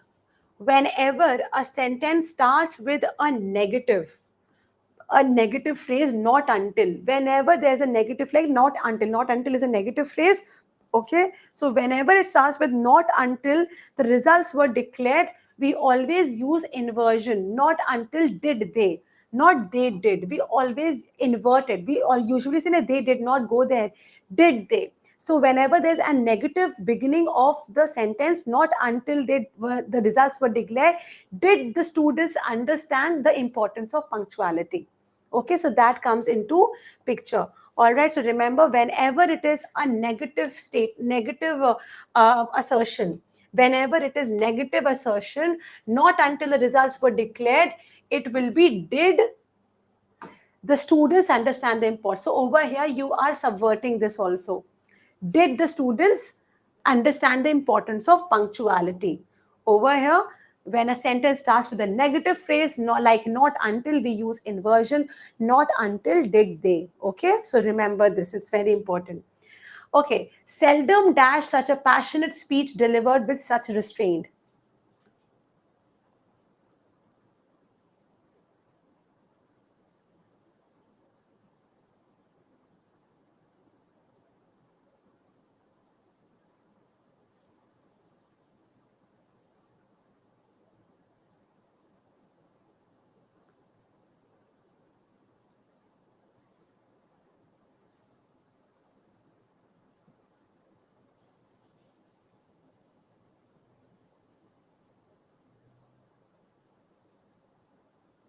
Very good.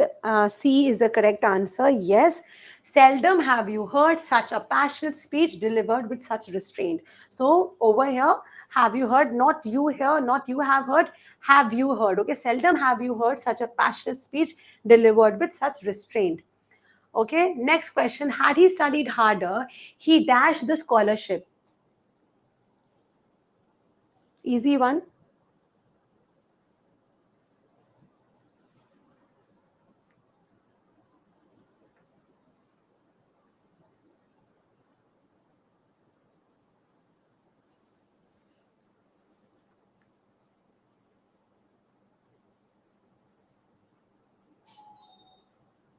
Had he studied harder, he would have got the scholarship. Okay, with the words like had he, again I'm repeating. So with the sentence like had he, you always use would have got.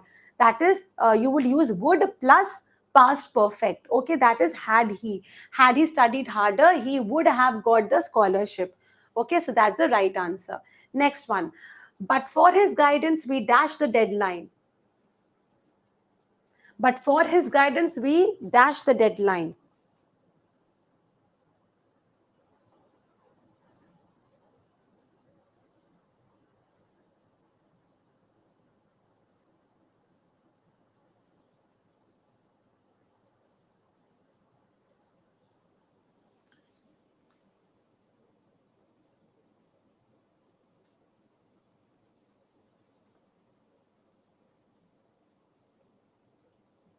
So you are, this is an unreal situation wherein you are saying, but agar had he gone for his guidance, but for his guidance, we would have missed the deadline, right? Because you are talking about something that is happening in the future, it has not happened, so would have missed. But for, if not for, it implies a past unreal situation, so you use would have plus past participle, would have missed the deadline. Good. Little dash that he would one day become a Nobel laureate. Little,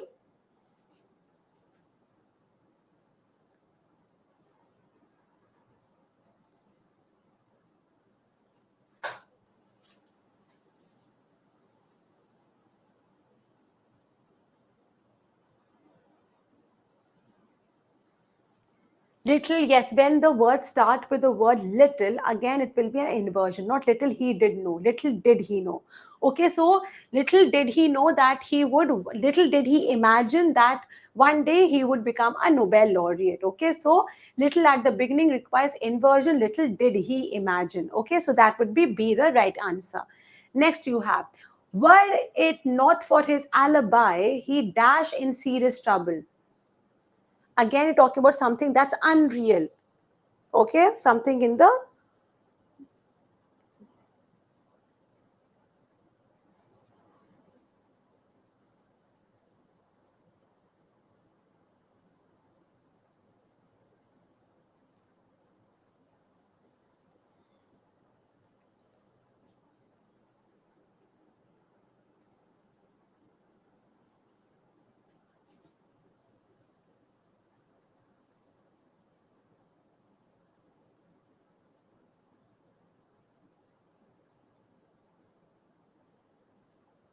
over here, honestly, both the things can come as correct. Would have been also, would be also. This is a, I mean, I totally get this, that, this could be correct. Either I should have changed the sentence, but over here, this totally depends on the context of the situation. Were it not for his alibi, he would have been in the serious trouble is also correct. And were it not for his alibi, he would be in serious trouble. So something that you are talking about the future or the present, he would have been in trouble or he would be in trouble. So again, I would say that this is a confusion one, but it totally depends on the context. Such kind of question, this level of confusion will not come in the exam. I just put it as a practice question, but these two are not entirely wrong. This both can be correct, okay? Because see, this is language, and language always works on the context of how it is. Not always, but at least in certain situation. So yes, the both can be correct. Would have been also and would be also. Okay, next one. No matter how hard he tried, he couldn't make her dash her decision. He couldn't make her,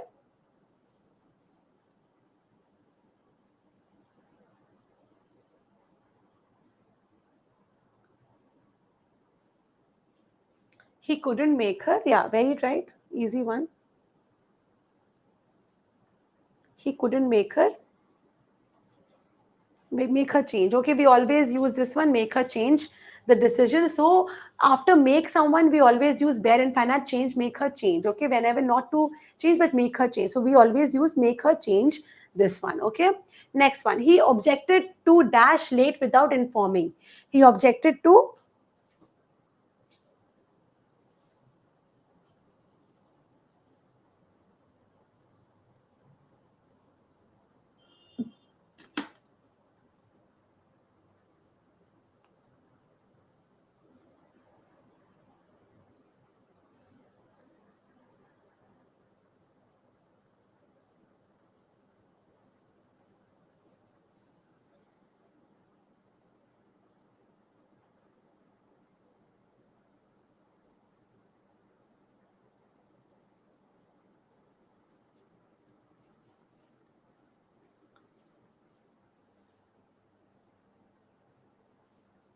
all right. So over here, objected to,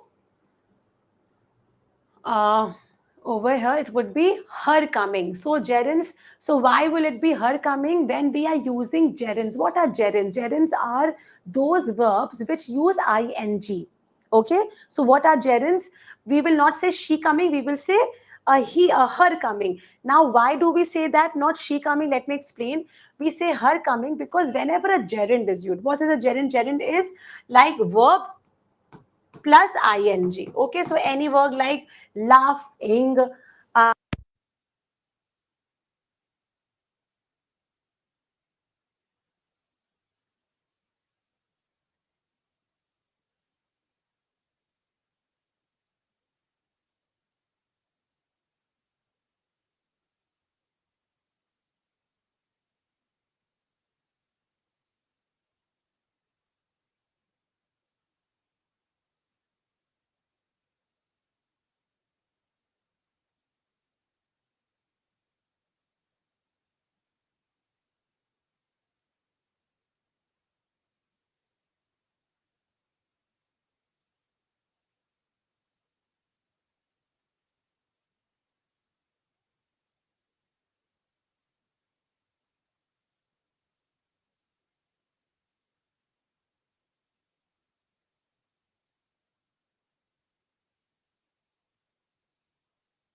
All right, can you guys hear me now?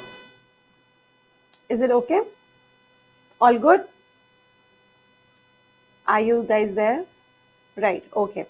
So gerunds are those verbs which take a verb plus ing, and they always use possessive pronoun. So gerunds take possessive pronoun like her, he, her, his, they. Okay, so in that sense, this comes as there. Okay, next one. Hardly had I finished the paper, dash the bell rang.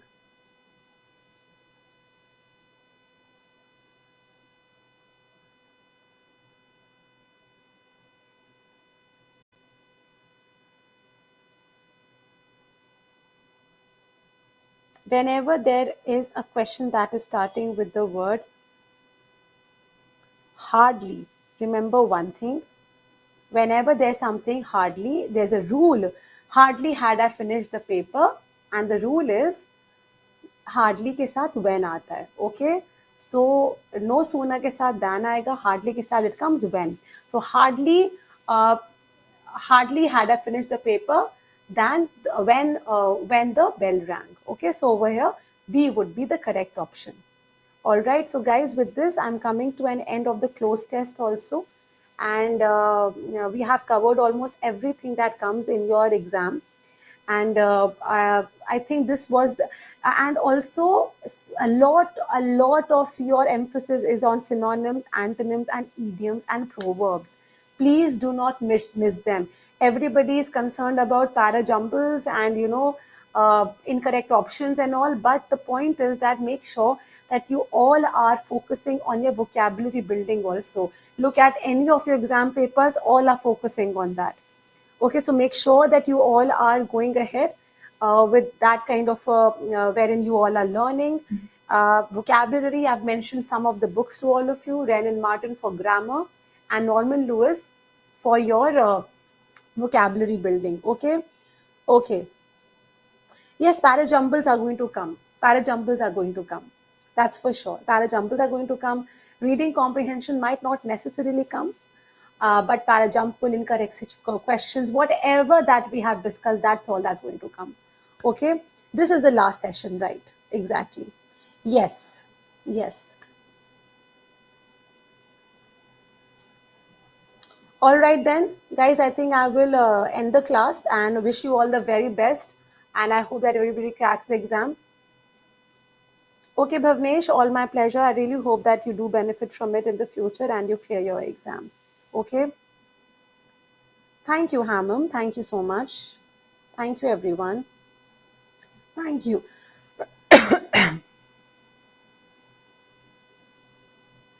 All right. Thank you, everyone. Thank you, everybody. Yes, Vishal, go ahead.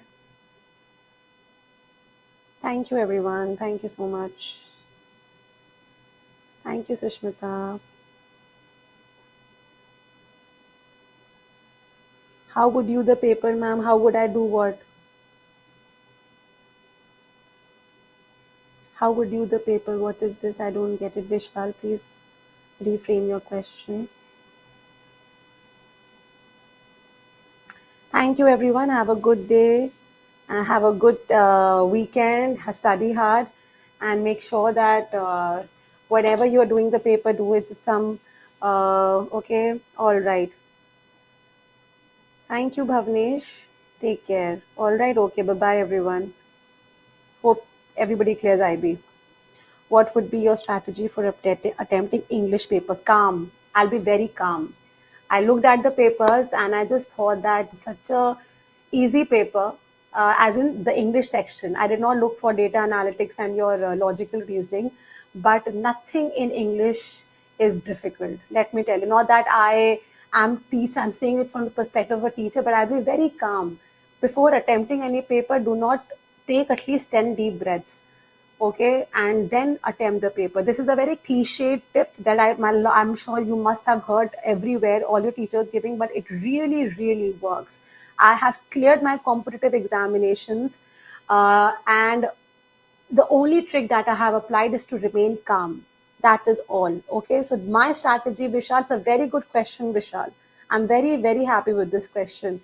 And it would just be calm. Okay. Accuracy as in your fluency. Reading, listening to good podcast, good English, watch Netflix. But the best point is watch that read a lot. Nothing improves your reading. And for IB students, I would always say that go and read some good Indian authors, especially something that adds to your knowledge. Shashi Tharoor is one of my favorite authors. Every collection by him is excellent. This generation is not into reading, sadly, but please inculcate the habit of reading. It will take you far, far, and far, make you much smarter than anybody in the room. All right. So thank you. This is how you're going to increase your fluency, your grammar, your vocabulary, your spoken English, your usage of words, your expression, your confidence, everything. Okay. So thank you, everyone. Have a good time listening to other lectures also, and wish you all the best. Bye bye.